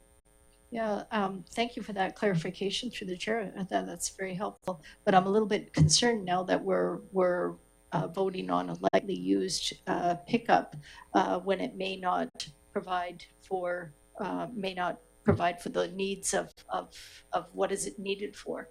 And so the other option is the new F-350 at a cost greater than that. And I'm just wondering, we've gone down from 70 to 60,000 for a light. So there's two questions. Is this going to meet the needs? And if not, why are we buying a truck that doesn't meet the needs? And then secondly, last week we heard 70,000, now it's 60,000 for the used. Are we going to be able to buy it for 60,000, or is it going to be up, 80,000 or whatever? I don't know even if you can comment on that, Fire Chief. Perhaps the CAO or CFO could comment on the costing. Through the chair, in the what we've brought into the business cases related to the used vehicle is a little bit of speculation. So it was literally some time spent to see what was available that would suit the needs, that was able to be equipped to what they call upfitted to be a fire truck. At the time when I looked at this a couple of weeks ago, or a week ago, I guess now, there was a couple of options and they ranged in price between $50,000 to $55,000. A couple were cheaper, but the mileage was higher. So again, as much as I don't like to speculate, that's the best guess at this point. Until we've received firm direction and we can actually go back, find out specifically what's available, we could come back with additional information. To your point, albeit again, we would relish anything that would allow us to do more of our work in a more appropriate way. What I would like to, again, enhance with council is we're looking for something that's utilitarian, that is going to not only transport people, equipment, it's going to have the ability to tow the multiple trailers that we use in those specialized situations. While the truck we have right now is a half ton and it is basically capable, we've since in the very recent future gone and actually weighed the trailers to determine GVWs, and we find we're right at the exceeded level. We're still within regulations, but the vehicle is basically being tasked at a higher level than it should be, hence why I've come back and suggested that if we go to the heavier vehicle, it suits all of our needs, both now into the future and more so in a safe way. That's the expectation. However, a half ton will also allow us to do a lot more of what we're doing right now, and takes care of that deficiency in the fleet. Okay, so when you talk about half ton, I'm glad you are talking that language because I understand that more than I do. Fair enough. F-350, 250, and 150, I actually have to ask somebody to translate for me because my experience is only with livestock trailers, whether it's horses, pigs, or sheep, and so I understand the tonnage, the weight, and that's required. So I appreciate you explaining that. And this report actually it doesn't say here what the lightly used pickup would be, if that would be a 350 or not. So that would be my first question, is what is the tonnage we're looking for that? And what is the year to be used? Is it less than 10 years? So answer one, yes. What I proposed, at least what I was able to examine, were half tons. They're more readily available, and that was just an initial, let's take a look. I haven't really explored the ability of too much in the 3/4 ton or the 1 ton. I will tell you, just having been in the automotive industry for a multitude of years, that we're going to then generate probably $20,000 or $30,000 in additional cost because they retain their value at a higher level because they are more versatile. So chances are we're probably going to be very close to the actual cost of new. The advantage of new, even in the heavier vehicles, is we have the ability to go to dealerships for fleets. So with fleet vehicles, we get an exceptional cost price point, and that's what we've explored, and those are the numbers that we brought forward. Whereas used, we don't get that option. It's a used vehicle. There's no fleet discounting at that point. We're buying it just like the public would. So there's limitations on what we can do there. And sorry, your second part of your question, Madam Chair. What tonnage are we looking at for the lightly used? Is all of this based on the 1 ton? No, the initial what I provided initially was for a half ton lightly used. Okay, and with so this 60,000, is that including the emergency lights, decals, sirens, Yes, Madam Chair. That was inclusive of, and all the prices, to the best of our ability, are what we call loaded. So that is a fire truck on the road, appropriately meeting the legislation. Okay, but we already have the lights and signs from the previous? To my understanding, yes, we have the ability. I don't know if we have everything because there's going to be a compatibility to what vehicle it came off of, but we should be able to reutilize a lot of what we currently have. Okay, thank you. And save some money doing so. Great, appreciate that. Mayor Little, did you have a comment? No? Anyone else? Councillor Shukin and then Mayor Little. Sure. Hate to put you on the spot, Chief Verdun, but I'm also remembering, hopefully correctly, that there is another vehicle that we've got a line of sight on in terms of a new purchase, a new engine. Is that correct? Yeah, so that would be the replacement of one of our fire apparatus versus small fleet. So yes, there is one I believe that's earmarked in capital. Okay. And again, I wish I knew more. I'm still getting up to speed on a lot, but yes, I believe that we do have something in capital that probably our CFO can speak to, which is a real replacement for an existing apparatus. For sure, and it's relevant because the funds for the truck and the replacement engine would come out of the same pool. I'm thinking fire replacement vehicle reserve. So I don't know. Yeah, I'm thinking. So I guess my point is there's another. I do see the point about buying new. It is a substantial increase over the lightly used pickup, and there is also another vehicle that we have to deal with in the future here. So I'm willing to stick with the lightly used pickup in terms of where we might go with this. So in the report, there's a vehicle called Resource One, which was our former battalion. That was purchased originally as a used vehicle as well, and so it is starting to time out. We've had a number of reports, not just this term, but last term as well, and it isn't reliable. We did get it fixed, obviously, and then it had an accident, and then we've outfitted it with a flat deck on it and a few other things. So we've put more money back into it.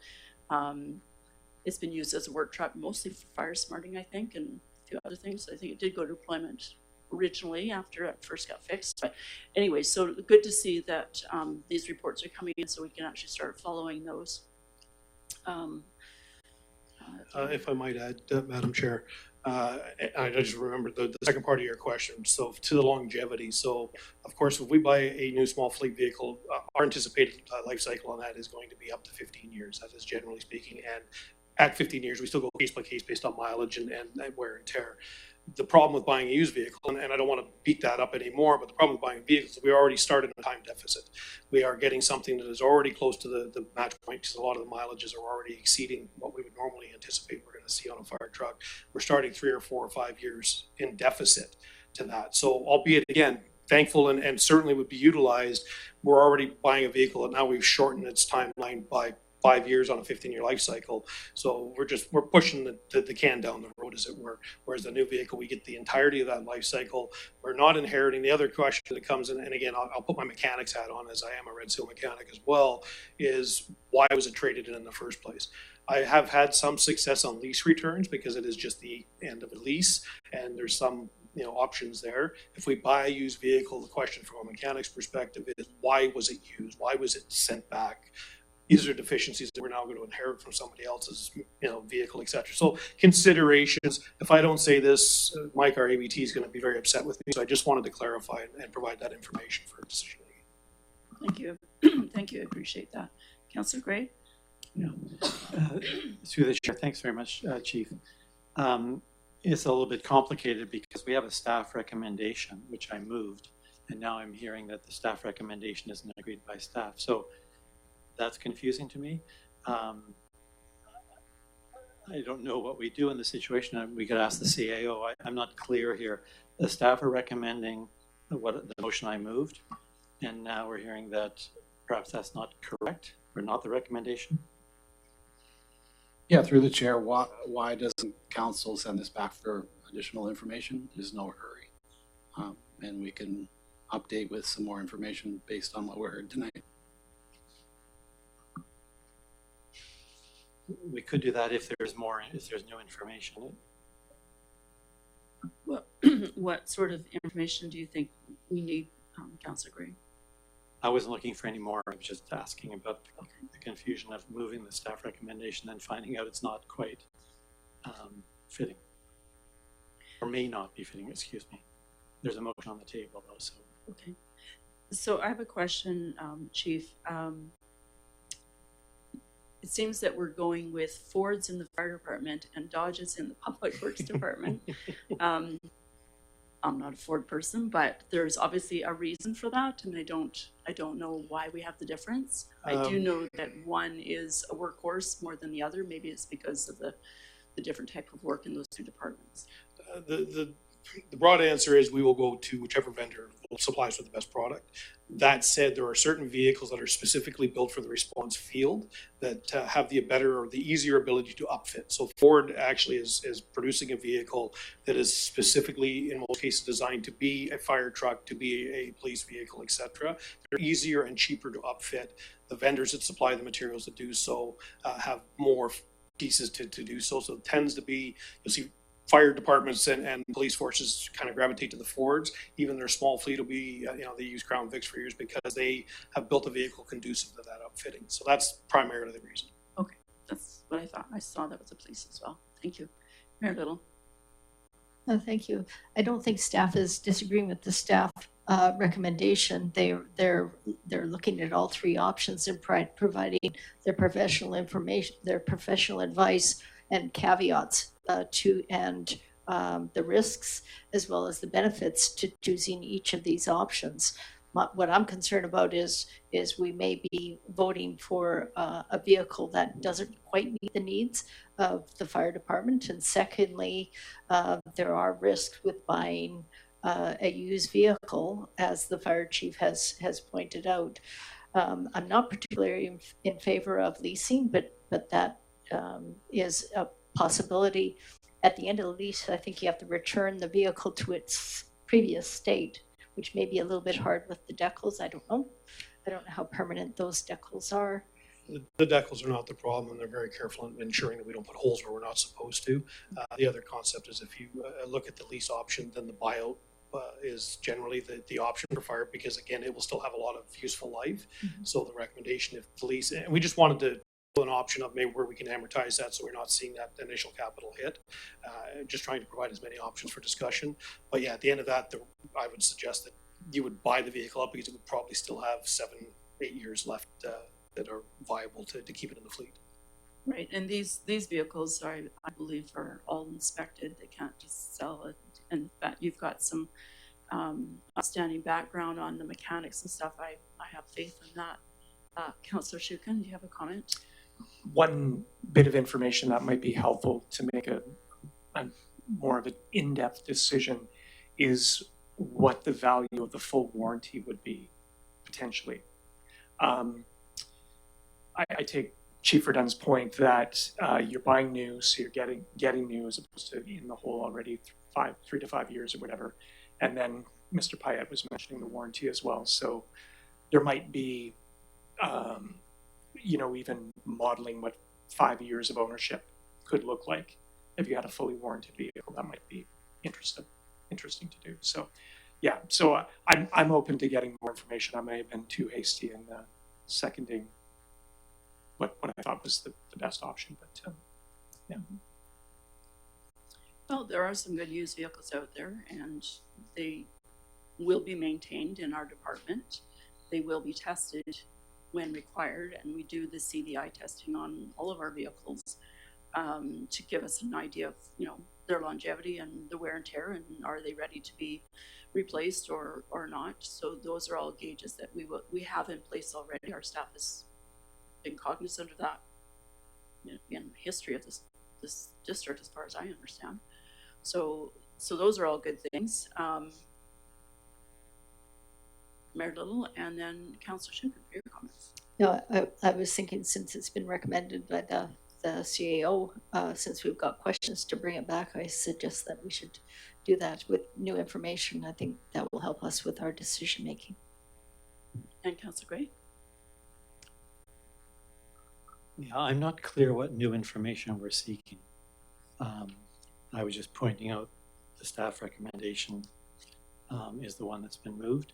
And I presume these discussions have already occurred between our CEO and the fire department. If we can confirm that, I think we should proceed with our vote.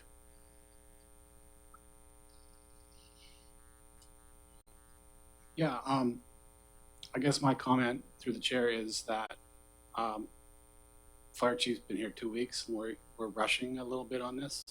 Honestly, like we panicked a bit when council didn't approve, didn't support the fire truck previously, so we're bringing it forward again with more information, and we kind of rushed it to get it here. Now that we know there's support for the fire truck, I think we should be able to take another week or two and flesh out some more information. Like, for example, the warranty would be interesting to me. What the value of that 4-year warranty would be to having no warranty, and the cost benefit for that. And also, if we could get a reduced lease of 2 years and buyback, I think that would be interesting to know what the cost of that would be. So just a little bit more information so we're not in a panic mode, that's all. Okay, so we have a motion on the table. Do we wish to change it, or? I'm happy to withdraw, and with the goal of getting more information for later date. Okay, so the seconder is withdrawing. The mover? I can withdraw the motion. I guess the key thing here is that we're wanting to support the fire department in their request, and I thought that's what we were doing. Right. I'm not looking forward, though, to getting a report that simply says we recommend buying a new F-350, because if that which comes back, that will be terribly disappointing and be a poor reflection on the whole situation. I'd like to understand what the differences is and why we might change a decision from the one that's been recommended here. So I'd like to see a comparison between the recommended option today and any other option that might be presented, and what the criteria are that we would make a different decision, and with some clarity. And I mean no disrespect to Chief Nan, who's just arrived. It's not so much that, it's rather the explanation. I don't know if you saw the sheet the last week, but it said it was about you and about where you live and things like that. And that's not at all what turns out to be what's going on here. So I look forward to the thing. I'll withdraw the motion. Okay, so we will withdraw the motion and look forward to the staff coming back with more information. Thank you, Madam very Chair. We'll much. ensure we bring back some more information. Thank you. Very much appreciated. Thank you. Okay, so we'll go on to the next one, number 6, ALR change. That was pretty self-explanatory, I think, last report. Yes. There's right up there is information. And number 7, the district received the final civilian staffing bill from Langford, the higher than anticipated calculation. So there we go. Sometimes these things are hidden. All best plans aside, we are faced with new things. Any comments or questions about number 7?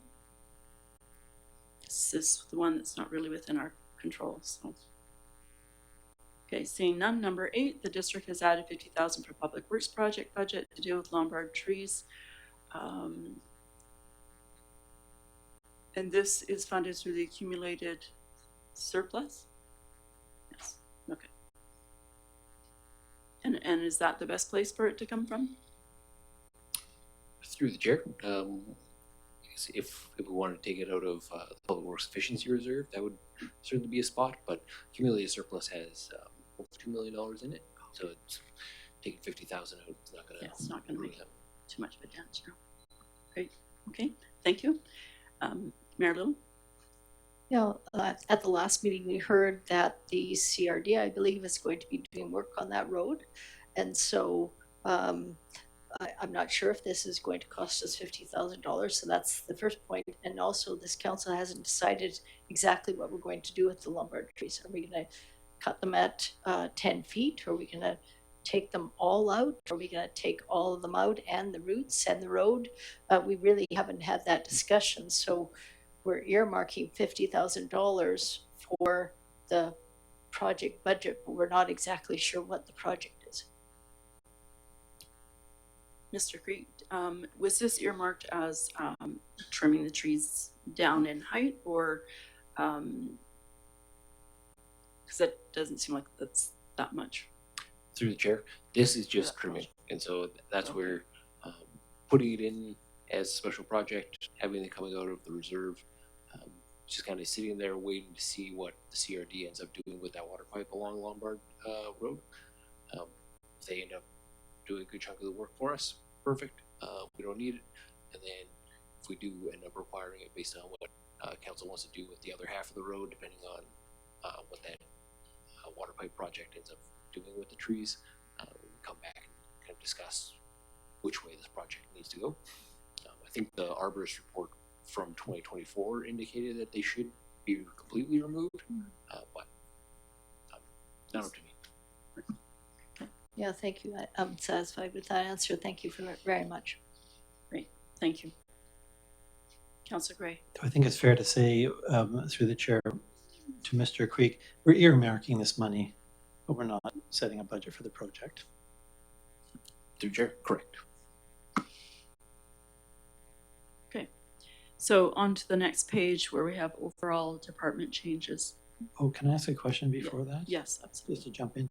Number 9 is about, the changes that are happening now that our fire chief is no longer, previous fire chief has moved along, and Chief Verdun is here.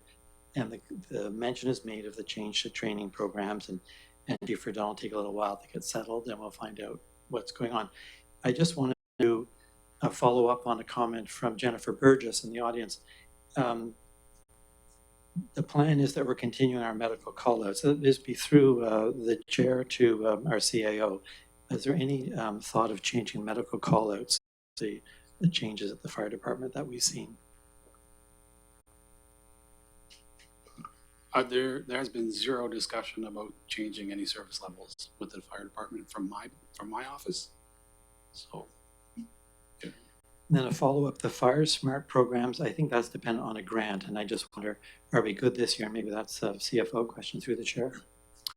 Through the chair. So we're good up until the end of August. And so the Fire Smart coordinator is going to be applying for the grant to continue for the rest of 2026 into 2027. But we won't know if we've been approved for that until the end of August, unfortunately. So, but we've got enough to kind of get the first part of summer underway. Thank you very much. I wanted to say how much the community appreciates the medical call-outs and also the Fire Smart. It's a different and perhaps less personal aspect of the fire department services, but a very important one. I hope that we will receive the grant and we'll be able to carry that on. I think Metchosin is a very good model, and other communities are just starting to do the fire smarting. We've been doing it for quite some time, and it's well received by our residents, that's for sure. And we've been very fortunate to have sufficient grant money for that. So it's unfortunate it's being pulled back, but we'll see just how much it is and how we can adjust. Mayor Little. Yeah, thank you. And indeed, the call outs and the whole initiative to bring back our calls, I was part of. And there's articles in the Metchosin News to that effect, to how important they are. And that was a 2-year negotiation, at least, with the province and BC Ambulance. And so I'm pleased to hear that there's been no policy directions, nothing that's come from the CAO where we're going to change our service levels. And I'm sure that the fire chief has been asking, what do we do? What are our service levels? What are council's procedures, what are council's strategic plans? And what are their priorities for this? And he's hearing that, but I'm pleased to see that there's been no change in policy.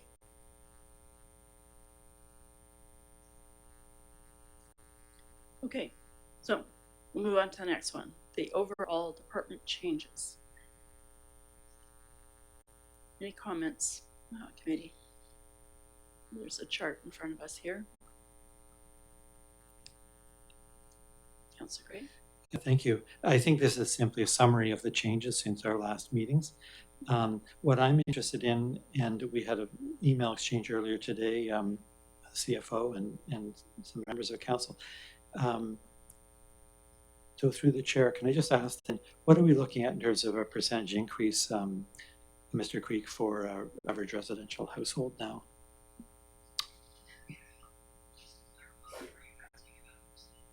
Yeah. I guess the computer is always listening to us. Somebody's listening. So through the chair, the total tax increase that we're looking at for 2026. So we've got $147.35, breaking down to $12.28 a month, which comes out to be about 9.87%. Just kind of a breakdown of the cost drivers for this year, where it's all coming from: wages and benefits, contracted services, RCMP being the majority of it, unfortunately. Materials and supplies, here's some the grants for the permissive tax exemption, and then reserve funding. So going into the revenue shortfall reserve for the built for $150,000, infrastructure reserve for another $30,000, and then showing where we offset some of these costs. So the reserve draws $400,000 for RCMP, paying for RCMP, the election, some of that ditching that's being done.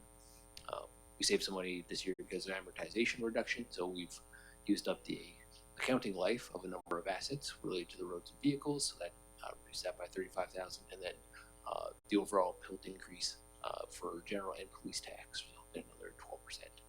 And that's where we get down to $281,000 or 9.87%, or $12.28 a month, $147 overall. Yes, question. Yeah. So just following that on the next slide that you had, or the last, this one here. So again, you and I exchanged emails earlier. The permissive tax exemption, because we moved it from other taxing authorities into the district line, a certain amount of the 9.87% is related to that. And I think there's a small increase there of, I'm going to say it's $20,000, but the rest of it is simply a wash. It's used. It's just moving from one column to another. So our effective tax increase is a little bit smaller than 9.87. I think it was it 3% that we can subtract? 3.5. I think it was almost 4. I think I'd have to double check that and get back to you on that one. Okay, it might be useful just because the numbers are slightly different. When we look up at the graph here, and you explained it to me, Mr. Creek, we see 7.84, but because of the changes in the values of the properties and various different adjustments you've made, you've calculated it, and it's a little smaller than that. But it ends up, I guess, where I'm going with this is it would be nice at the open house to let people know the percentage increase, taking out the permissive tax exemption wash, is roughly this, and then that'll give people kind of a sense that's the number that they're looking at. And I know you like to use the absolute values, which is very, very wise, but I know the public would like to know the percentage as well. Yeah. So that would be a help. Thank you. I think it's 3.5. So it reduces this anyway down to something like 6 and something percent. Overall residential average tax increase, I think, was our discussion earlier today. Through the chair, certainly break that out for special board at the open house. It's not a problem. And then just to acknowledge that at the end, at the bottom of the bill, there is like a negligible impact to the whole thing, right? It's like we just shuffled money from bottom line to a top line, and nobody's taxes actually ended up going up. Exactly, and so it gives a bit better view of the actual percentage increase that this council's deciding on. It's not 9.87 at this point. It'll be smaller than that because of that. PTE, I'll call it the wash. But that'd be helpful if you were able to highlight that for the public. Thank you. Yeah, thank you. And I so appreciate the absolute values, and I wish every municipality would report out based on the absolute value, because if you're comparing municipalities like they always do, a 9.8% increase in Victoria and Oak Bay is very different from a 9.8 or even a 6% increase in Metchosin. And so going back quite a few meetings to when we started these budget discussions, Mr. Creek, you mentioned where we sit on the graph regarding how much taxes Metchosin residents pay compared to other municipalities. And if my recollection is correct, the District of Metchosin residents pay the second lowest taxes in the region. Can you remind us about that? Through the chair, that's correct. So Metchosin, at the end of 2025, was the second lowest. The only lower one was North Saanich, and they've also got a significant amount of federal PILT coming into their coffers. Then quite a bit of light industrial business that helps drag down their residential rate. Chosen second lowest, then we'll see what numbers come out with after everybody passes their financial plan for 2026. And then secondly, when you have your CFO meetings, where is everybody sitting in the region? And do they also talk about absolute numbers at your table, or they only talk about the percentages? Thank you. Through the chair. So right now, the emails flying through are all just based on percentages because that's what it's what the media likes to talk about and the public wants to hold on to. But the budgets I have watched around the southern municipalities here, they do break out saying, hey, 1% is $20, 1% is $19, that type of thing. Whereas 1% here is equal to $12.28 for the average resident. Kind of goes up and down depending on which class you're in. Business is higher, light industrial is higher, that type of thing. When we are sitting around a table, we know the actual fact is like how much does it actually cost somebody, and the dollar number is far more important than whatever percentage. Because as you mentioned, right, Victoria is collecting almost $2 million for a 1% tax increase. Saanich is doing 1.8, same type of deal. Whereas Metchosin is here 30,000. Only Highlands is lower. I think they're pulling in 27,000 for 1%. Thank you. That's good points. Okay, so next steps. I think we've covered everything on the chart here. Council can request changes to the current draft financial plan and set up another meeting or move forward with financial plan as presented. So we have some reports coming back that will probably affect this, correct? Through the chair. Fire truck was one. Yeah, I think the fire truck would the be only the big one. And then it's probably too late in the game to really dive into the whole idea of the capital reserve and increasing that. I've got a little more information regarding that on the PowerPoint, showing here's the reserve balances for the District of Metchosin at the end of 2025, going through 2030. And so we show $17 million in capital, $3 million in operating. Operating goes down to 1.5. Meanwhile, capital actually fluctuates and kind of sits at around 17 million. A little more contrast on that is here's our operating reserve. And so it is taking a dive because one, we're end up using up our policing reserve in order to smooth down that tax rate. So that is gone by the end of 2029. And then we start tapping into the revenue shortfall reserve for the loss of Mary Hill land. That's currently budgeted for 2028.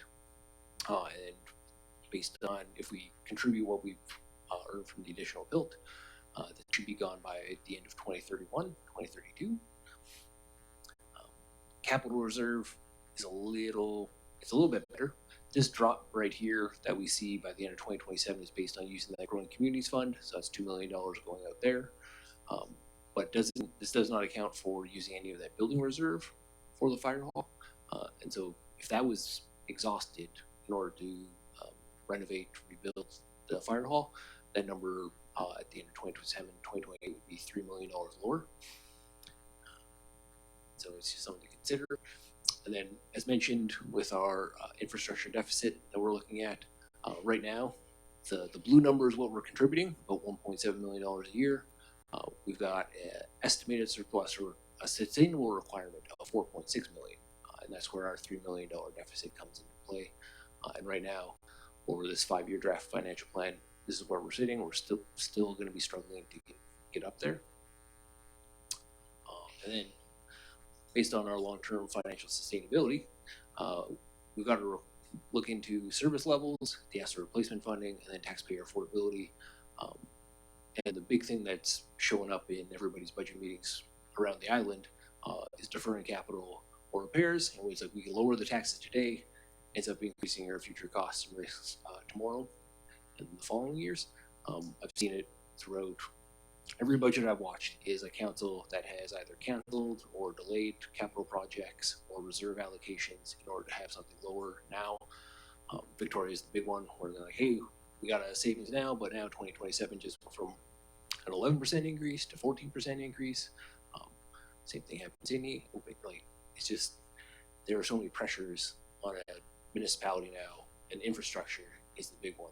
They're, as Councilor Gray pointed out, they're all allocating something in their budget to say we need to put this into asset infrastructure, whether it's 3%, 1.5%, 2.5%, 5%.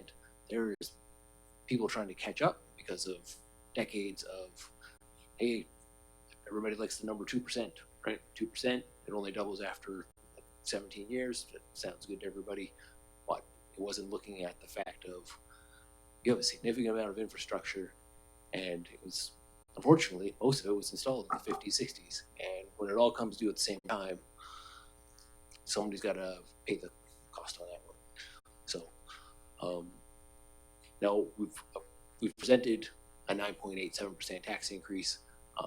There are options that council can look at. Either you can lower the tax rate by drawing down from more operating reserves, right? We can push down from our policing, the legal consulting, that type of thing. We could also reduce our reserve contributions to our capital assets. So just because we amortize the roads and equipment and buildings doesn't mean we actually have to put it into a reserve. We just say counting journal entry, that's fine, but we're not going to actually save the money for it, or reduce the services, right? So we can cut away at the line painting, the road maintenance, the school leasing agent, that type of thing. We can keep as drafted, maintain current service levels. We can keep doing our little drawdown on police reserves and expense that by the end of 2029. And we can still do our little contribution to capital reserves. Or we can increase that tax rate even further, which we didn't be able to increase our capital reserve contribution and also increase our repairs and maintenance for those problems that Public Works identifies throughout the year with the flooding. So something to consider. I think that's it.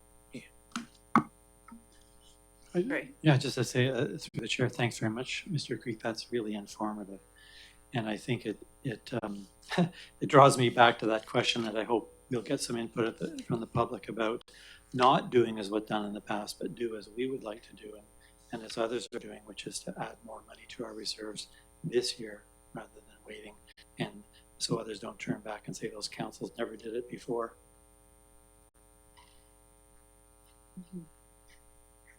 Okay, Mayor Little. Yeah, can you just go back to that previous slide? Through the chair. Tom, thank you. No problem.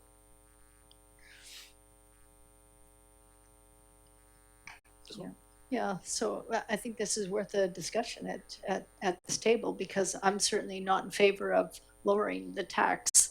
It would be great to have much lower tax, or even a 0% increase in the tax, but that's not sustainable and doesn't appear to be realistic. And maybe politically it might be good to have a lower tax rate, but it's not the right thing to do. So I'm sort of thinking of middle of the road.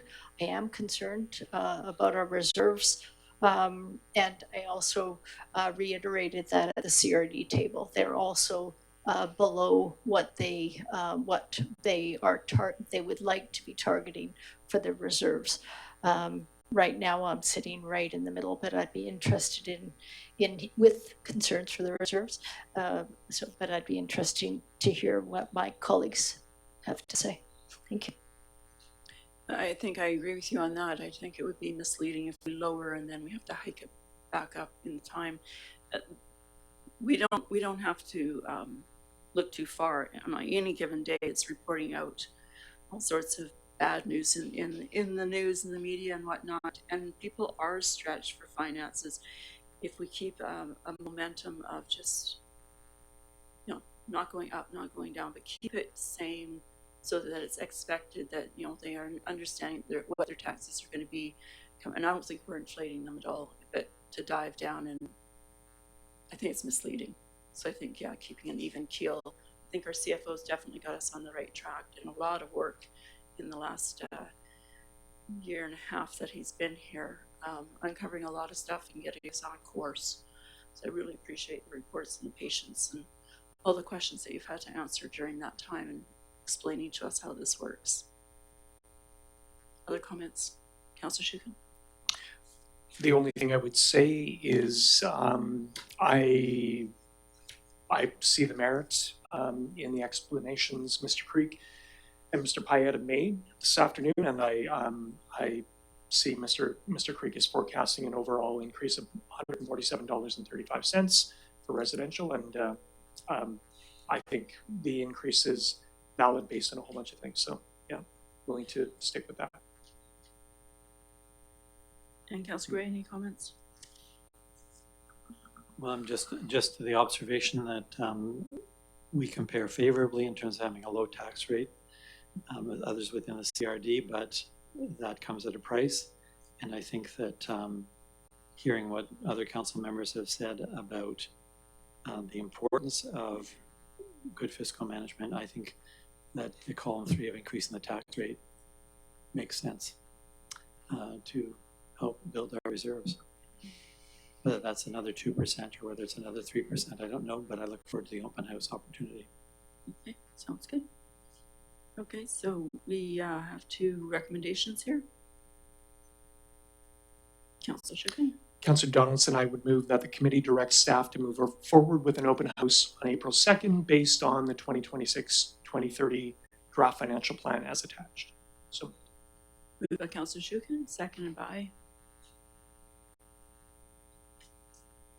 Seconded for discussion. Okay, seconded by Councillor Gray for discussion.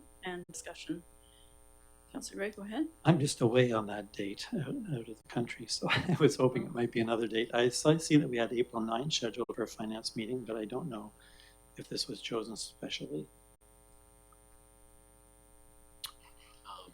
Through the chair. So if council is good with everything presented here, just because of the tight timeline and the current council schedule of, I believe it is, we'd have to do the first 3 readings on April 20th, final reading on May 4th in order to get to our deadline without requiring another special finance meeting. If council wants to, if council's open to making another special meeting somewhere, we could probably bump, I don't know what your schedule is for April. I can make the 9th, but I'm not pushing on it either. It's whatever makes sense for council. I would like to be there, but I don't need to be there in the sense of it's an open house to inform the public. And you'll be a busy man that day, I know, Jeff. Yeah, I think we better go through as scheduled, because as CFO Creek says, we were on a very specific timeline. We've got to have this in by May 14th, and they've calculated it going back on all the requirements we need to have. So I'd say let's keep going. We do not, our priority is to get that budget and 5-year financial plan into the province by the 14th of May, is it? So we're up against the clock here, and many of the municipalities around the CRD have finalized it, or they've had 2 budget meetings and then they've made decisions. So I don't think we should move around with. Thank you. And just so it's known, I did inform corporate office that I was away those dates some weeks ago. I actually had it in my calendar for the 9th, so it's didn't know about the 2nd. Councillor Shooken as the mover. Any comments? Motivation? So, where are we at in terms of, you can make April 2nd, Councilor Jones? I can make the 2nd or the 9th. I had 9th in my calendar from previous dates. Okay. We talked about, so. Yeah. And then the 20th is a week and a half later. Okay. Which is a council meeting. Yeah, I'm sensing we should continue with the date. The 2nd? Yeah. Just April's going to come and go, and who knows what other surprises might lie in wait for us. So. Okay. All right. So April 2nd. So that's the motion. Any further discussion, Councillor Gray? Yeah, I just had one other addition about the open house. I wonder if we might, and I realize maybe this is too complicated through the chair, if we might see the summary sheet going back a few years, just so people can see what's happened, in the past and where we're going in the future. So this shows us the 5 going forward, and maybe we could have the 5 years going backwards. Would help people see what's been going on with the various different departments and spending. So I just provide that to the CFO as an idea. Thank you. Can we get clarification on that? What summary do you want? What line items are, you're talking about the percent increase? You're talking about operating or capital, or what is it that you specifically? There's a sheet that's given to us as a summary sheet, that sheet. You're clear on that one, CFO? Through the chair. Yep. I can get you for sure the previous 3. Don't know if I can make it work for 5 just because of where we did the cutoff with the budget software. Yeah, sounds good. Thank you very much. Yeah. Right. Good point. Okay, so we have a motion on the floor. Any more discussion? Seeing none, I call the question. All in favor? Opposed? Opposed by Councillor Gray. And so the motion passes. Thank you. Okay, so any other discussion on Schedule A or B committee before we open up to the public? I did have a question on Schedule B, and I think it's probably just like a coding thing. And through the CFO, and wouldn't you know, Mr. Creek, it's about your department. And you probably you've seen it. There's a 480% increase, and that presumably is new things have been entered into that particular definition of financing the operating expenses. But I don't know. Just thought I should ask it. It does stand out. Through the chair. Yeah, so in that finance department, that is where our lovely grant aids are sitting. So that's all related to the permissive tax grant aid function. Thanks very much. much. We get that jump of 240. Good. Okay, so I'll open up the questions for or input from the public now. If there's anybody from the public who wish to query anything that took place during the discussion, please step forward to the mic, state your name and the street on which you live.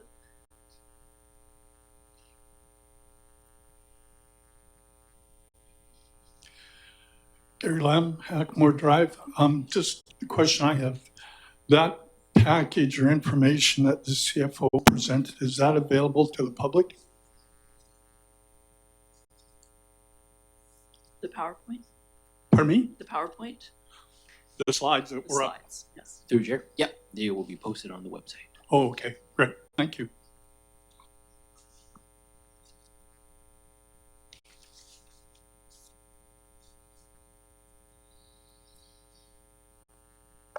Sherry Rourke, Rocky Point Road. It was just more of an observation about the room and the acoustics. It's really easy to listen to CFO Creek when he's sitting at the table. I think maybe he's too tall for a microphone. And then it's very difficult to hear once any of us are like chit-chattering in the audience. So if somebody's even whispering in the back row, we can't hear you at all, even in the front row. It's kind of bizarre, but I just wanted to let you guys know. Thank you.